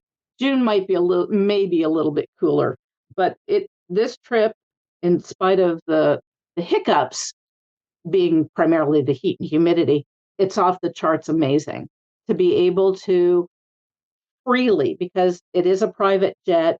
You get to leave things on the plane. You don't go. It's not like a private plane where you have a separate terminal and you don't have to go through TSA and all of that, especially since we were having to go through customs. We went through airports, but we didn't have to deal with our luggage most of the time. We were able to not have to deal with our passports and visas. That was pretty much taken care of for us also. Oh, wow.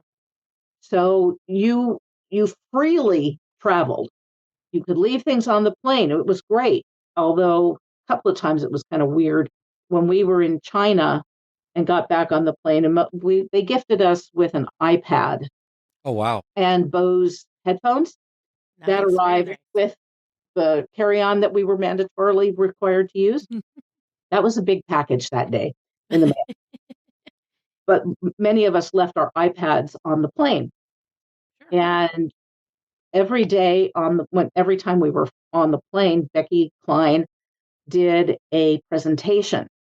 So if you thought you were going to get a chance to nap or sleep, forget it, because she was doing presentations about things and showing things through the iPad and talking about them through those headphones that the archives doesn't show. So you didn't want to miss this stuff. We get back on the plane in Shanghai and we go to connect for the presentation. Many of us had problems connecting this time. And so the engineer from the plane went around along with a couple other people. And there were a lot of things in the background that had populated on our iPads that we had no idea what they were, how they got there. Oh. So we knew to leave our phones in airplane mode when we were on the ground in Shanghai, but nobody thought about doing that with the iPad. Oh, sure. Because if you left it on the plane, you didn't think that, okay, it's on the ground. Right. I'm not using it. What does it matter? Oh, yeah, it matters. So China security, airplane security is a bit weird. So is Egypt, but I'm getting ahead of myself. Yeah, well, I mean, we're a Disneyland podcast. You just yet. talked about Disneyland. Your third day was this Disney Parks day. What was the next day? Yeah, what was day 4? Day 4 is our first day on an airplane. Woo! And we drove to what I would call a community airport. It's actually a full-on airport, and it was one of the satellite airports tied to LAX, but it's in Ontario. And it's much less air traffic, much less a lot of things. It just empty. It's not used nearly as much as Los Angeles International or SNA John Wayne that most people who fly into Orange County are familiar with. So we at dark 30 again, the suitcases had to be out. The carry-on has to go with. Everything has to be out the door early in the morning. So you have to be up and ready early in the morning.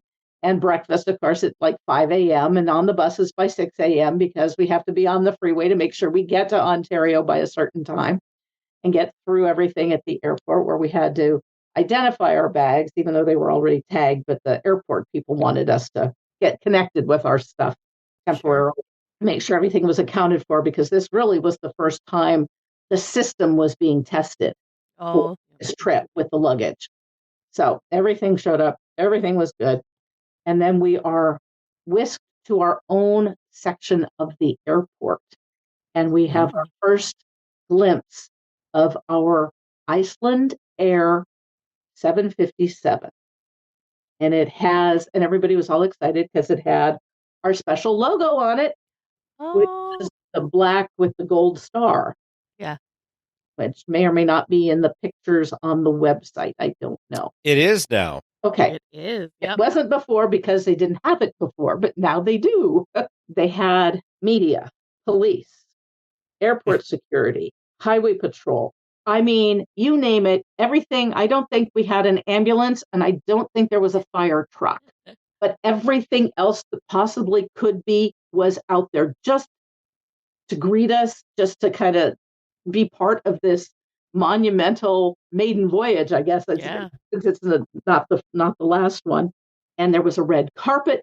There were flowers. So it was wonderful because I had to go on a wheelchair to get to the plane. They pushed me first. And then you stand at the base of the stairs. Somebody, I don't know who, I've never seen the picture, was taking pictures of each person or each family at the base of the stairs with the flowers. And then I got to the top of the stairs and took the captain actually came down and helped me up the stairs. He didn't need to. Oh, And then I took a picture of him and the head flight attendant. And then we get in the plane and there's a big space and they had a table set up with flowers and pins. And, of course. Can't forget the pins. Yeah, pins. And lovely, lovely, lovely flight crew. Cannot say enough about them. They were wonderful.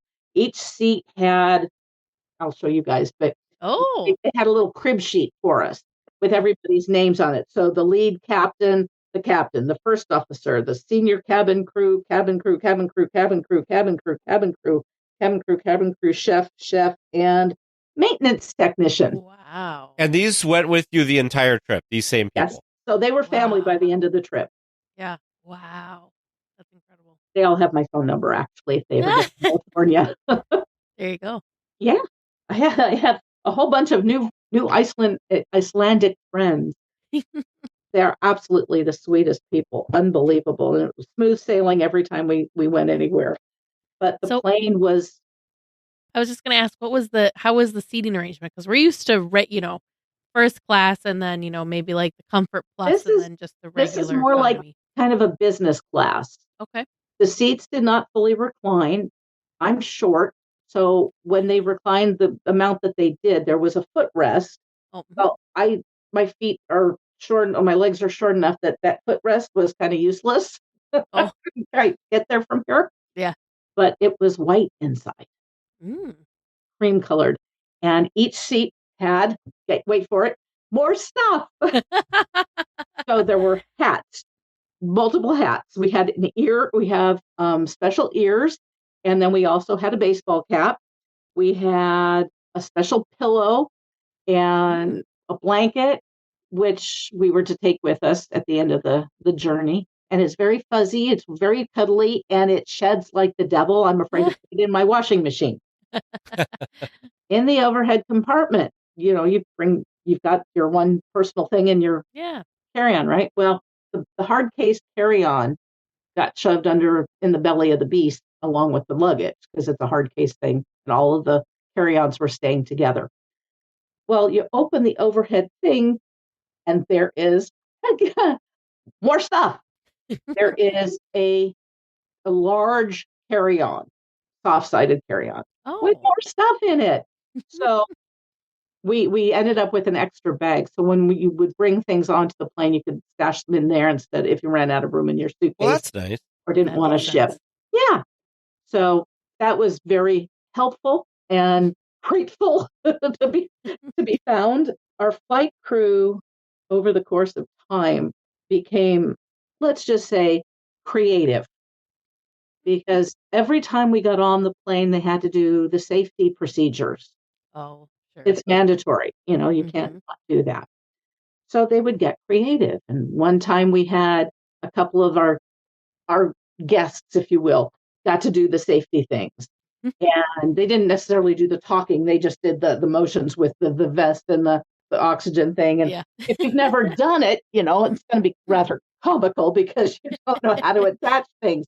And it's kind of eye-opening. You realize, oh my God, they do this presentation and it looks so simple, but in an emergency, it's a little more complicated if you think about it. It's going to take some thinking. So you kind of want to pay attention to these things, a little bit more than you used to. When we were in Tokyo, we were there for an extra day than we were in several of the other locations. And so the flight crew was able to take time and they got to go to the parks. That's so fun. We get back on the plane and they had gotten Mickey hands. You know what's coming, don't you? Try doing the safety procedures with Mickey hands. You cannot do the strap. You cannot reach cannot grab it was hilarious. All the words were the same, but the actions were just hysterical trying to do it with Mickey hands on. So like I said, they became family. Various things were done for us that normal flight crews don't have the time or opportunity to do. Right. That's amazing. That's really like extra special that, like you had mentioned, you had the same crew the entire time, and it wasn't just, new crew, new place, new crew, new place, that sort of thing, like traditional air travel is. So that's very cool. Oh, it was wonderful. The itinerary took us from Anaheim. We went to the Bay Area, and we were at Skywalker Ranch. And which that's not something normal. No, not. Yeah, getting to stay on property is not an easy thing to have available. But then we flew from there. I'll talk about that in a minute. But we flew from there to Alaska, where we just were refueling to get to Tokyo. And so while we were on the ground in Alaska, we didn't get off the plane. So Becky Klein had done a presentation on some food item that was indigenous to the Eskimos that had something to do with something in the Disney archives. And so they created a version of it, not using whale blubber, thank you very much, using other sort of stuff. Yeah. And so while we were down, the flight crew served us this stuff. Wow. Some ate it. I couldn't. It was not something I really want to try again, but I did try it. Yeah. So it's all part of the adventure, right? No opportunity was wasted on this trip, which was great. That's amazing. Yeah. You were hard pressed to find a way to create downtime for yourself. Very hard pressed. Wow. So a blessing and a curse. Especially when I said that's a blessing and a curse when it's a 24-day thing. When you look at it and it says 24 days, it sounds like a really long time. Mm-hmm. And then when you're living it, you realize it's not that long. Yeah. And they didn't waste a minute of it, it sounds like. No, but I could have used a few more days a few times, Yeah. Get a nap in. Yeah. Something, a shower in the middle of a hot day. There you go. Yeah. Too funny. Well, tell us about Skywalker Ranch. When we landed in Oakland, the luggage went one way and we went another. On our buses, we went to the Presidio, which is where the Walt Disney Family Museum is located. And we had access to the museum and lunch and shopping. And when we were done with lunch and the buses showed up, we were on the move over to Lucasfilm. And we got to tour Lucasfilm. And yes, another pin. And oh yeah, so everybody got their picture with Yoda. Yeah. And there were a lot of places where we could not take pictures. And then when we could, oh boy, did we. And again, at Lucasfilm, they let us shop in the company store. We could take pictures in certain areas, so we did. And it was incredible. I am one of those, the original Star Wars film. I remember it vividly and know where I saw it. So it was kind of cool to see all of the evolution of things and some of the monsters and various things they created. Just incredible. And they were absolutely just divine to us. We got shoved out of there, actually, pulled. Our guides were like, you can't stay. We have to go. We have a schedule to keep.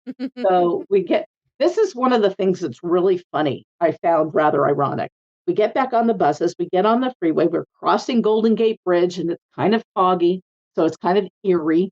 And we get to the other side.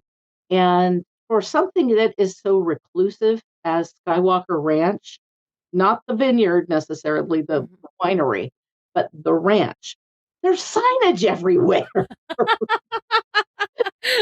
It's like on the freeway to Skywalker, Skywalker Ranch, Skywalker Lane, or Skywalker whatever.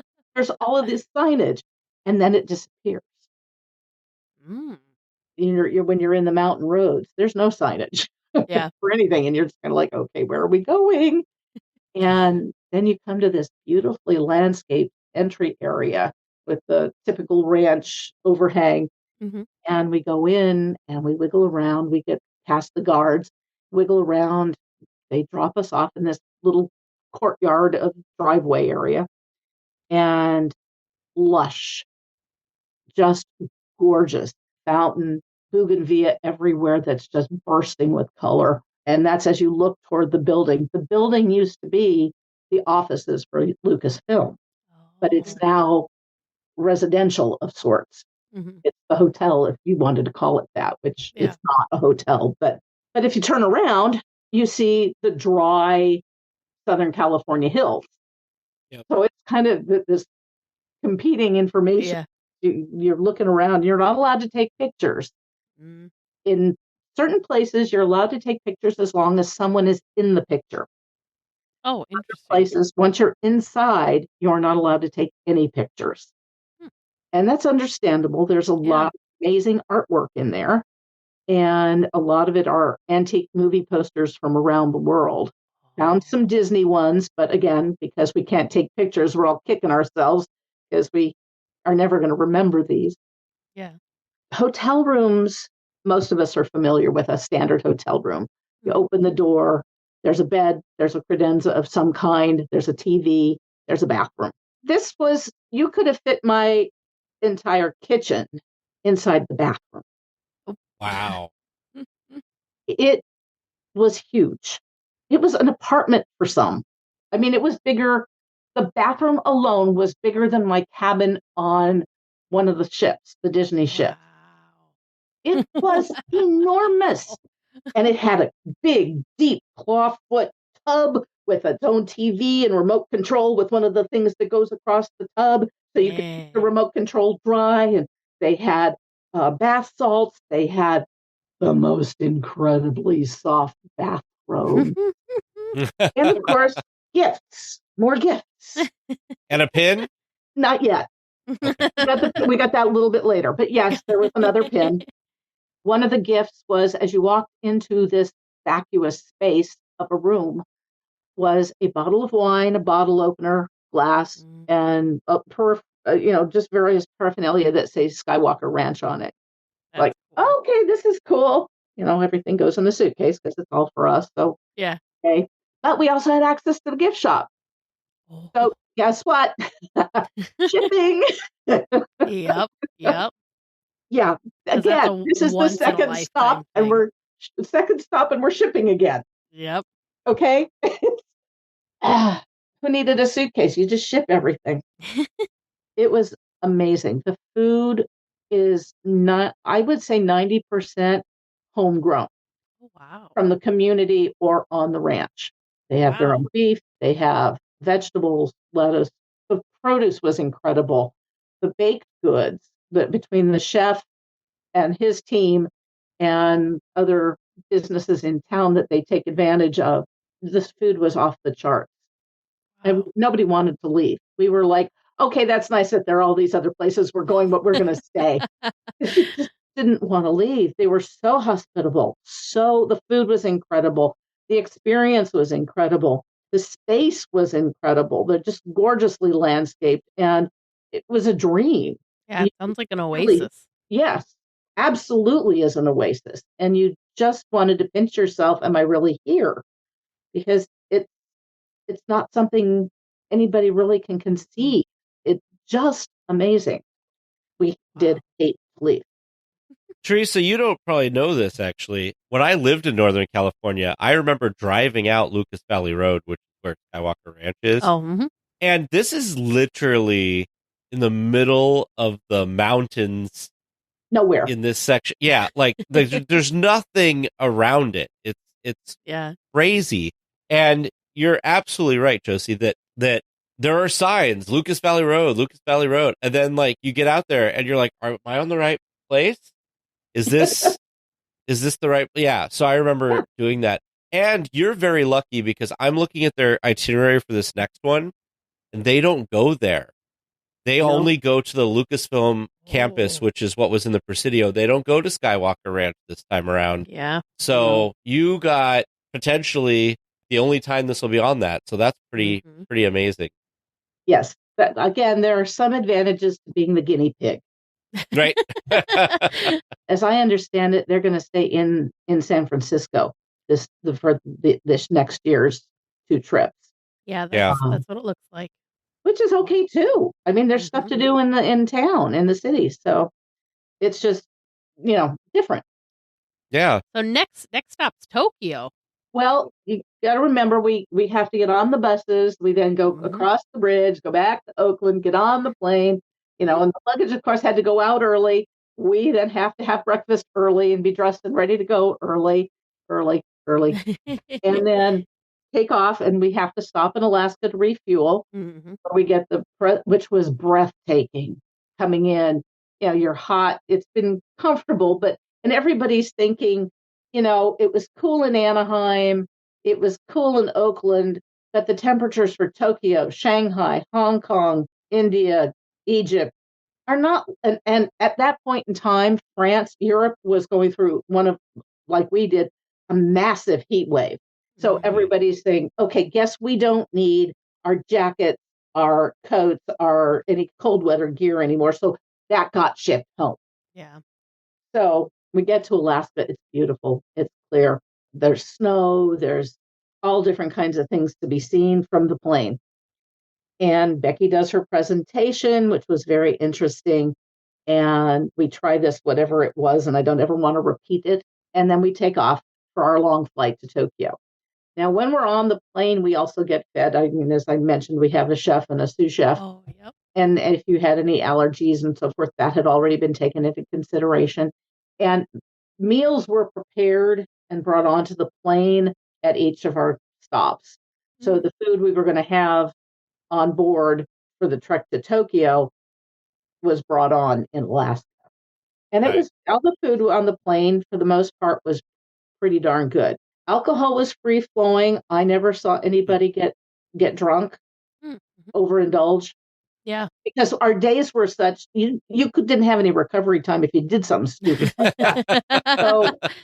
So, there's no room for a hangover either. So people would have 1 or 2 drinks with dinner, and that was it. You didn't see much of it until the very last night. People were being a little bit reckless, but it still wasn't a problem. It was never obnoxious. And That's good. Well, just in general, how people didn't get sick either. That's great. We had one person who had a medical emergency that was taken care of. I think we had a physician with us, traveling with us, and he did a great job handling that situation, and it got taken care of. Good. That's good.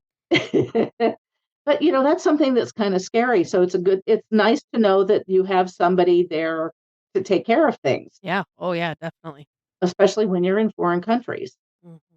So go to Tokyo, and we land and get shuttled off to the hotel, and we get there in time for dinner. So most of us have never been to the Asia parks. So the buzz on the buses was it was a combination of quiet awe and, oh my God, oh my God, oh my God. So you're seeing things, you're not sure what you're seeing. You don't know where you're going. You don't know, is this part of the park or is this part of the community? That's what we're looking at. But when we get to the Tokyo Disneyland Hotel, we had a reception unbelievably impossible to imagine. Mickey was there. People were there. I mean, most of the staff from the hotel was there outside. And then when you went inside, we were directed to a ballroom where you were given a towel, you were given a drink, you were given a person. You had your own personal host to get you to your room and help you with your key and get you kind of oriented. And they didn't necessarily speak English. So this was, so this was fun too. But I had asked, I'm sorry, I'm going to have to backtrack for a second. That's okay. When you signed up for the trip, once the commitment was there, and we got to the last few months, there were excursions and other opportunities for add-ons. So of course, right? Of course. So in the Tokyo Disneyland Hotel, they have 3 themed rooms, and the Cinderella castle kind of room was an option. And we had put in for that, didn't know if we'd get it. Then I did some searching and found out about the other 2 rooms. And being an Alice in Wonderland person, and there happened to be an Alice in Wonderland room, I asked if there was any chance, instead of the Cinderella room, if I could get the Alice in Wonderland room. I did. Oh, nice. Okay, it's an extra $100. I don't care. When am I ever going to have this opportunity again, right? Mm-hmm. And have somebody making all of these arrangements for me. Yeah. I had my room host open the door for me so I could film it.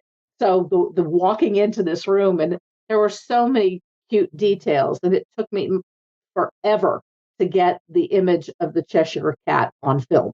Oh, because they really have him hidden. Oh. But the bathrooms were Tweedledee, Tweedledum. There was the Queen of Hearts. There was Alice. There was a painting. Everything was themed one way or another. And in Japan, pajamas are put out for you. They provide pajamas.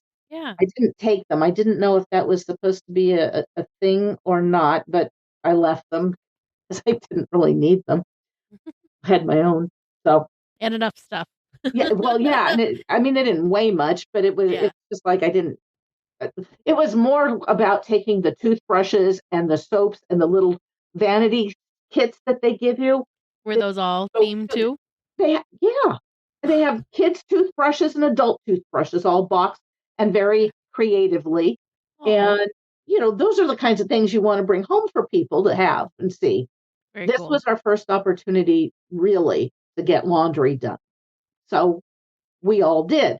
Problem was we overloaded the system. We did not know until we overloaded the system that they send the laundry off-site to somewhere else. And we got in at dinner time. So the laundry, they said you have until such and such a time at night to give laundry to housekeeping. So we did that. And it was supposed to be back by a certain time the next day. It wasn't. And we're all panicking.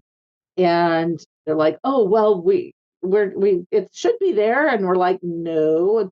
And nobody had their laundry back. Yeah, it was kind of touch and go, but we all kind of got it by 5:00 the next morning. So we were okay.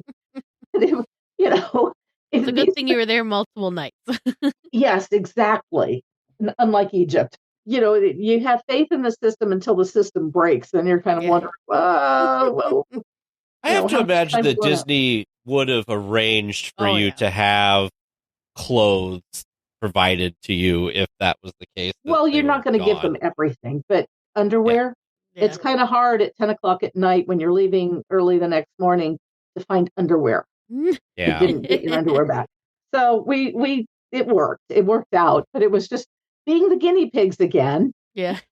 This is a learning experience. Everybody now knows that A, the laundry gets sent out, and B, you need to change the times for things in order to make it work reliably. Yeah. So that being said, and we had dinner in their buffet restaurant. I think some people were able to go into the park that night. I was connecting with a friend of mine from Japan. Oh, fun. She was going to the park that day, so she came over to the hotel so we could connect. We talked via Google Translate. Thank you very much. Because my Japanese is non-existent and her English is non-existent. So that worked out. Technology's amazing. Isn't it? So I had brought some stuff for her and she had some stuff for me. So it was a lot of fun. I had met her on a cruise, actually. So it was fun to meet up with her. That's awesome. That's really, really cool. Yeah. So the next day, here's a shocker, up early so that you can have breakfast and then into the park. And we went to Tokyo Disney Sea first. And so we did not have a castle picture. We had a mountain picture. Yeah. Journey to the center of the Earth mountain. Mm-hmm. So Tokyo. What do we know about Japan? Big on technology, right? Yes. Technologically advanced. Great, great, great technology Mm-hmm. until it comes to the ECVs. Oh, really? There were 3 of us at this point that needed that because it's a big area in Tokyo for Disney Sea. It's huge. And so they rented the ECVs for us or arranged for them. We got on them and then we have a presentation in the area. I don't know how to describe, I don't know what they call it, but there's a big globe in the middle of this big area. So the Imagineers are talking to us in this big area with a building behind them. So it's like the entrance, right? It is the entrance, but it's a huge vacuous area. So these guys are talking and nobody can hear them. Oh. Which was kind of sad, but that's okay. Yeah. So the 3 of us were getting our ACVs and it seemed all well and good. And I don't know how many of your listeners are aware of the scooter's speed dial, but it goes from turtle to rabbit. Yeah. That's kind of universal. Okay. So we're sitting there looking at it, and I normally keep it somewhere in the middle so I don't hurt or hit people. Yeah. So I'm sitting there just kind of tootling a little bit around the people that are listening to or trying to hear the Imagineers. And then they say, okay, now we're off.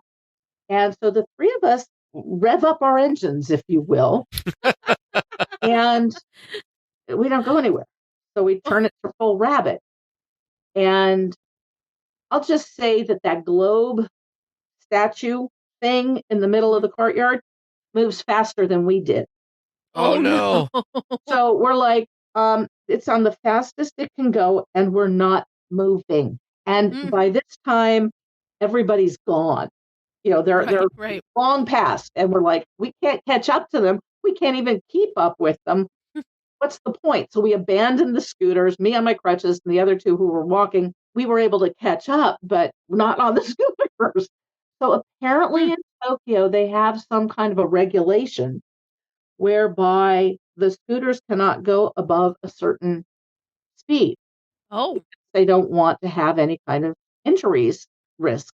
Yeah, well, they don't move at all. So there's no injury of anybody except the person on the thing.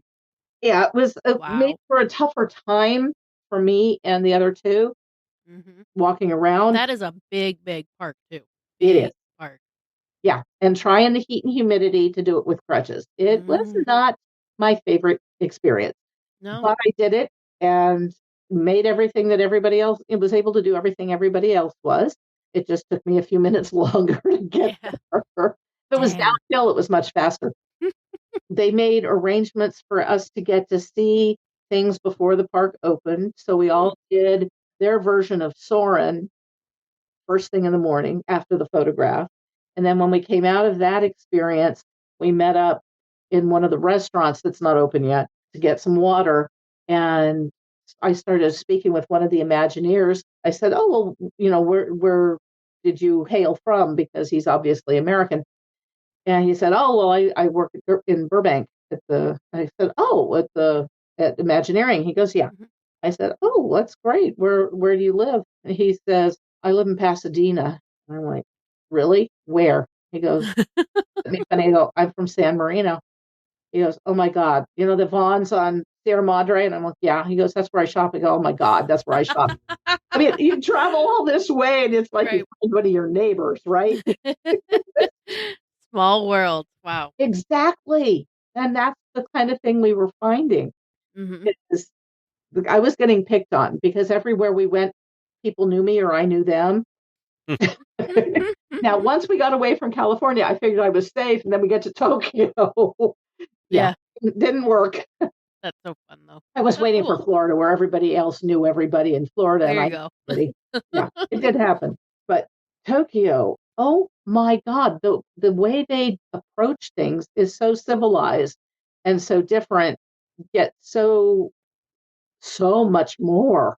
The Duffy thing, off the charts. That whole Duffy family of friends thing, I've never seen anything like it. And friends of mine who'd been to Tokyo said, look at the entrance to the park before it opens, because they knew we'd be getting in early, and there are people lined up sitting down on some kind of a thing that you can buy that they sit on, and they lay out their family of plush Hmm. with them. They Oh. travel to the parks with Yeah. families of plush. Yeah. And then they set everything out at the parades. They set it out while they're waiting to go into the park. Really. Amazing. I Wow. mean, also organized, also civilized, also non-judgmental, and Mhm. just incredible. And the amount of space allocated to selling things related to all of these Duffy and friends was amazing to me. I mean, Yeah. there were huge stores, 3 of them in Tokyo Disney Sea, that were just for Duffy and his friends. Wow. The regular merchandise, oh yeah, Wild. fine. Yeah. You're like, oh, that's over there. What's interesting too is Wow. I've heard that when you go to any of the parks over there in Tokyo, that they don't even really need to set up queues, that people just naturally queue in a very respectful, organized way. There's no cutting or anything like that. Everybody's Yep. just very, and I find like I feel like if I ever went to Tokyo, I mean I will hopefully eventually, but I I hope feel so. like I would be so disappointed in our home parks after going there and seeing how people react. We were embarrassed to be VIP Mm. because Oh. we were put to the front of the line. Oh, sure. And because they are so respectful and organized and just systematic, you felt embarrassed to be taken to the front of the line and cutting Yeah. in front of someone. Here's Yeah. this long line for Journey to the Center of the Earth, and you're just walking past everybody because you have this lanyard on. And we had the equivalent of a plaid everywhere we Mhm. went. So it wasn't like here where there's kind of a separate line. Did you have to? How did that? You go through the same queue. They just took us straight to the entrance. Oh Wow. wow. Yeah. And like I said, it was embarrassing. I mean, I was glad not to have to stand in the line, Right. Right. But I could see how you could but at feel. the same time, you Mhm. feel for these people because at home, you're one of them and Right. here I'm not. And I felt grateful, but Mhm. embarrassed. Yeah. Now, I can understand that. when you were at the parks, because you had this quick access, were you able to do everything? If you wanted to, pretty Oh, much. cool. You could do as much as you could do in the time allotted Right. Yeah. because we didn't have full days of one park, full days of another park, because we had things that were scheduled intermittently. Like the beginning of the day was with the Imagineers. Sure. And then we had dinner at Club 33 at Tokyo, where we were not allowed to buy merchandise, Oh. which was very exasperating. But they did let us take pictures. And That's we good. had pictures with Mickey and Minnie in their Japanese outfits, which was very cool. Oh, fun. That dinner was a kind of disaster because they're not accustomed to having to serve 100 people at one time. Yeah. So most of us were full after a couple of presentations before we'd gotten to the entree and dessert. So we left because it was getting late. We were supposed to be at a certain place by a certain time. And so being on crutches, I wanted to be ahead of that Mm. Sure. so I could kind of be there with everybody else. So a lot of people didn't stick around for the entree and for dessert. So again, feel bad because they've gone to all this trouble, but Yeah. our schedule is such that we can't wait. I would love to see the full presentation, but Mhm. gotta go. Yeah. And again, there was a gift, and it wasn't small, the pin. And in case we had missed a pin, they were making sure we all had the previous pins. So then we were supposed to have private area for watching the fireworks and drone show. Oh. Mhm. So that's what everybody was wanting to get out for. So I watched it as I walked onto the hotel and had a chance to walk through a store to do that so I could avoid the crowds. Oh my God, their merchandise is just off the charts. It's just so cool. Oh my gosh. Anyway, that was still a late night, even though we didn't necessarily do the full thing. the next morning we did Tokyo Disneyland. Very cool. And never got a chance to go to their big Disney store that was along the monorail route. But I would have liked to have done that, which is probably a good thing I didn't. I would have needed a trunk.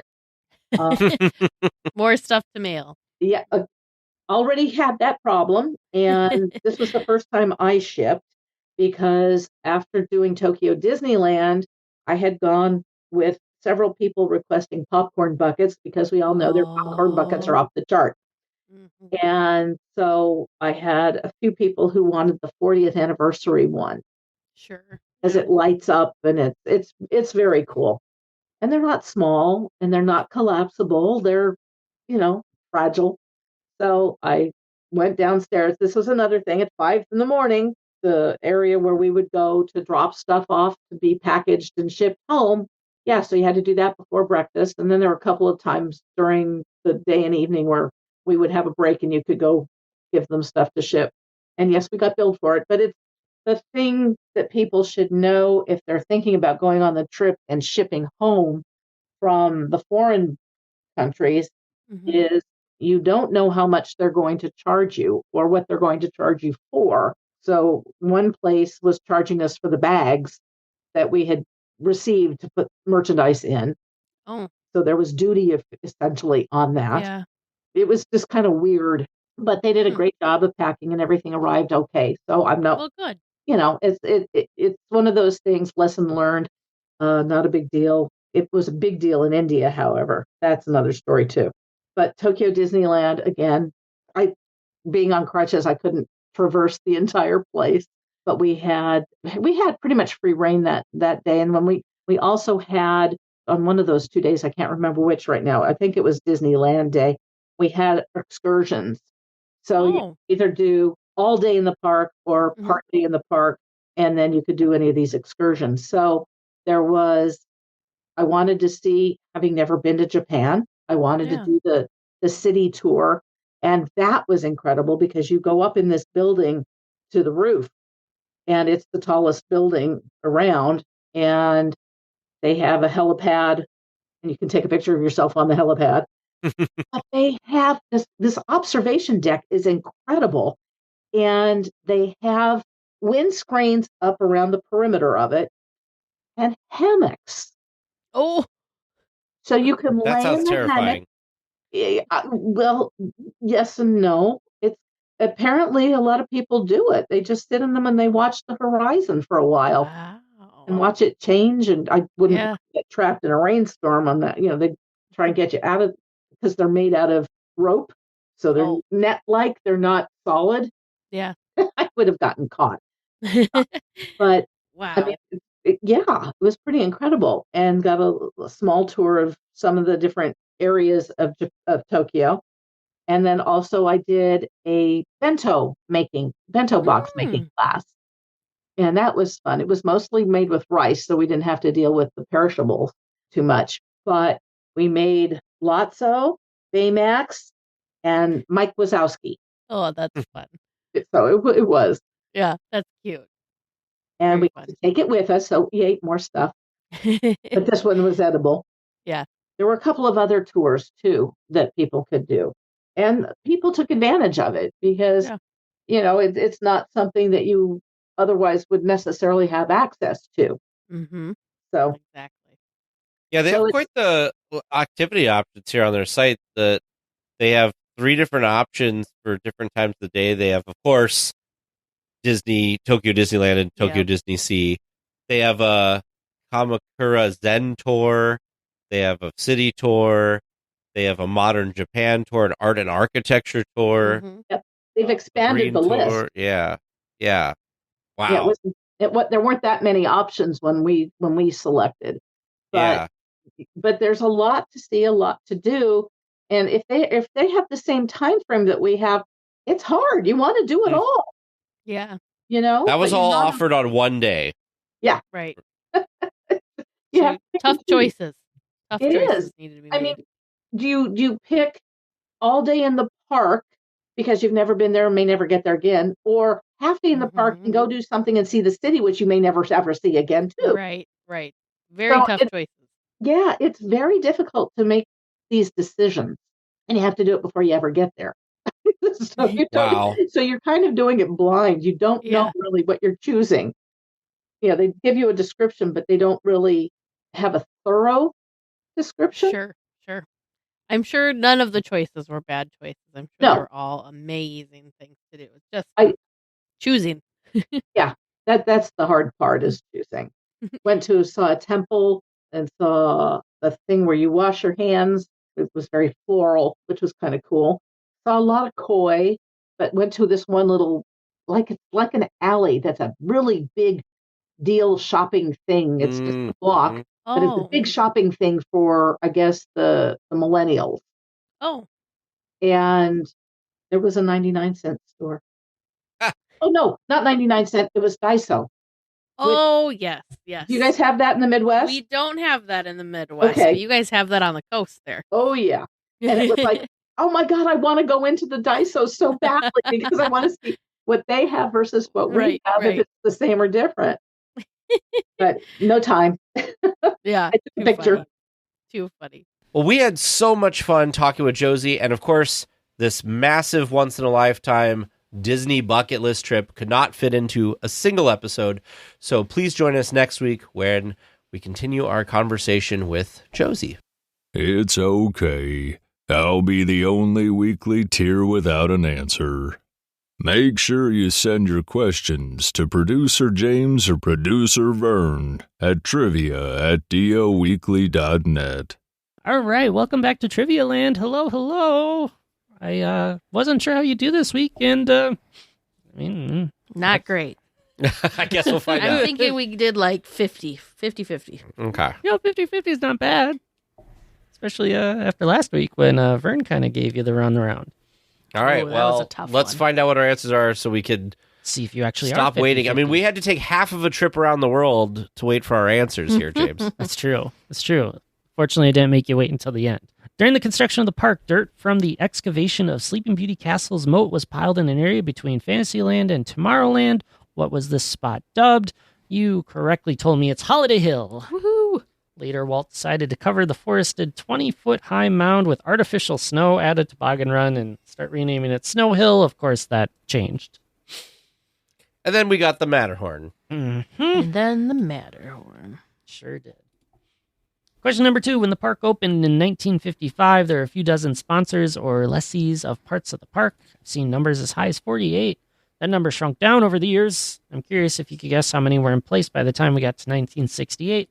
I picked that number because there were about 33 at the time. Oh, like Club 33. You were so close with the idea of 13, but not quite there. You just put the wrong number in front of your 3. Yeah. I should have doubled down on my 3. Doubled. Well, we'll do 2 3s. Mm-hmm. Anyway. It's hard to describe it beyond convenient number. So thanks for going with me on that one. Okay. 23 would have been good too because of the company. See, now you're coming up with all types of things. So many magic numbers. But from 33 to question 3, which Disneyland attraction was inspired by Walt's true life adventure series of documentary films, and when did it first open in the park? You both answered the Jungle Cruise on opening day. That's right. Woohoo! You know what's funny? I feel like when he was reading that, I'm like, oh gosh, maybe it was the Conestoga wagons or whatever with the nature's one. Because I have that in my mind from the behind the attraction thing. Oh, sure. Because they talked all about that before they talk about Big Thunder. Yeah, they do. That was really cool to get that much. If you haven't watched the newest behind the attraction season on Disney Plus, highly recommend. Like I said, I've been trying to slowly go through it to like make it last longer, but yeah. The first episode was Pirates, which was very interesting to me.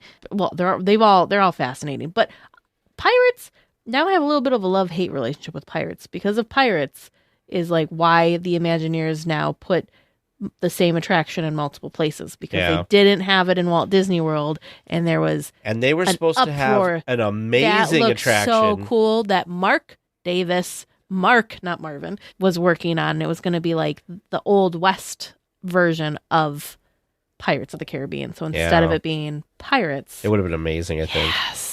Yes. And then Western River Expedition. that was it, the Western River. But that then transformed into what is now Big Thunder. So I thought it was, but it was really interesting getting the whole backstory with Big Thunder on showing Mine Train Through Nature's Wonderland. I also really love listening to Tony Baxter talk. He's fun. Yeah. Did you like his reaction to the fact that they put him in as like the evil baron or whatever? Yeah. Is like the story. Anyway. Oh, I'm enjoying this. So there's no rush. Trivia Land is fun. It's not just trivia. So, but if you want to move on, we can move on. Yeah, let's move on. Yeah, okay. Question number 4. Disney legend Marvin Davis started working on what Disneyland attraction before Walt took it home for a night of design in the Red Barn. The next day, Walt laid that plan, Marvin Davis's, and then he put his own vellum overlay on top and proclaimed, "Now that's the way it should be." I need to work on a Walt voice at some point. But at least that's the story that I got from the Disney Parks blog. I wanted to know what attraction it was. Teresa, you were getting so close when you started getting to the passive attractions, because that's where this one lies. This one showed up late, just like the character from the Mark Twain novel always does. It's Tom Sawyer Island. Oh, see, now that you could put something on top of now that. that you say that makes complete sense. Exactly. Yeah. You just had to get there. Oh. I always forget about Tom Sawyer Island. I do too. Yeah, when you Poor said Tom Sawyer Island. when you said the treehouse, I'm like, you are so close. Just keep going around the park, Teresa. Keep going. Okay, I have a random question. Okay. Do you think, Teresa, that in some future that they will put an attraction on the island? Our island? Yes. I don't think they'll put one on our island. You think that it's gonna be one of those situations where it's like it's like a historical like? It's No, I just don't know how that would be feasible. Sure. Because the big thing is how many getting Capacity. guests through and capacity, and I just don't think there's that big of a space. If anything, I could foresee the island being closed to guests and it just being a backstage type area for whatever is going to happen, whatever the fate of Fantasmic is. Well, because see, I just am thinking like it doesn't like Paris, where you could go under the water and come up, so you could have a I queue just feel like somewhere there's else. not like it doesn't feel like it's that big to house an attraction. Sure. Because I Seems feel a like little if you took that section along the Big Thunder Trail, Yeah. that's where the old mine train tunnel is, You could put the a start queue of and it stuff there. there, and then it could go, or it could go above the water too. I don't know. It just seems like as Disneyland runs out of space, that ends up being space. That's true. So That's anyway, true. I was just curious. I totally got us off track, but Yeah, you were starting to troubleshoot a lot of things, because I was thinking, well, that area has to be closed down when Fantasmic and other nighttime spectaculars come back, and there's no way they're going to be okay shutting down That's the true. new attraction during that time. So they'd really have to figure out how to manage that space while there's still, explosions nearby. yeah. I mean, they close down Fantasyland right now and Toontown sometimes, so it's not unheard of for Disney to close entire sections of the park for fireworks. Anyway. Just hard with the new one. Yes, but anyway, like you said, I had fun finding these little historical spots. I hope you enjoyed hearing them too. If you find anything good like these, or anything else you think would stump or be fun to hear TNT try to answer, you can send producer Vern and I an email. It's trivia@dlweekly.net. We will be back next week with more Disneyland news and information. Until then, go out and enjoy the parks. And thank you to our editor, Sidel, for masterfully editing this episode and making sure the show notes are posted. Thank you so much. Please remain seated until the podcast comes to a complete stop and the doors have opened. Then collect your belongings, watch your head, and step carefully from the episode. On behalf of all of our crew, thanks for traveling with us, and we hope you have a happy and memorable visit here at DL Weekly.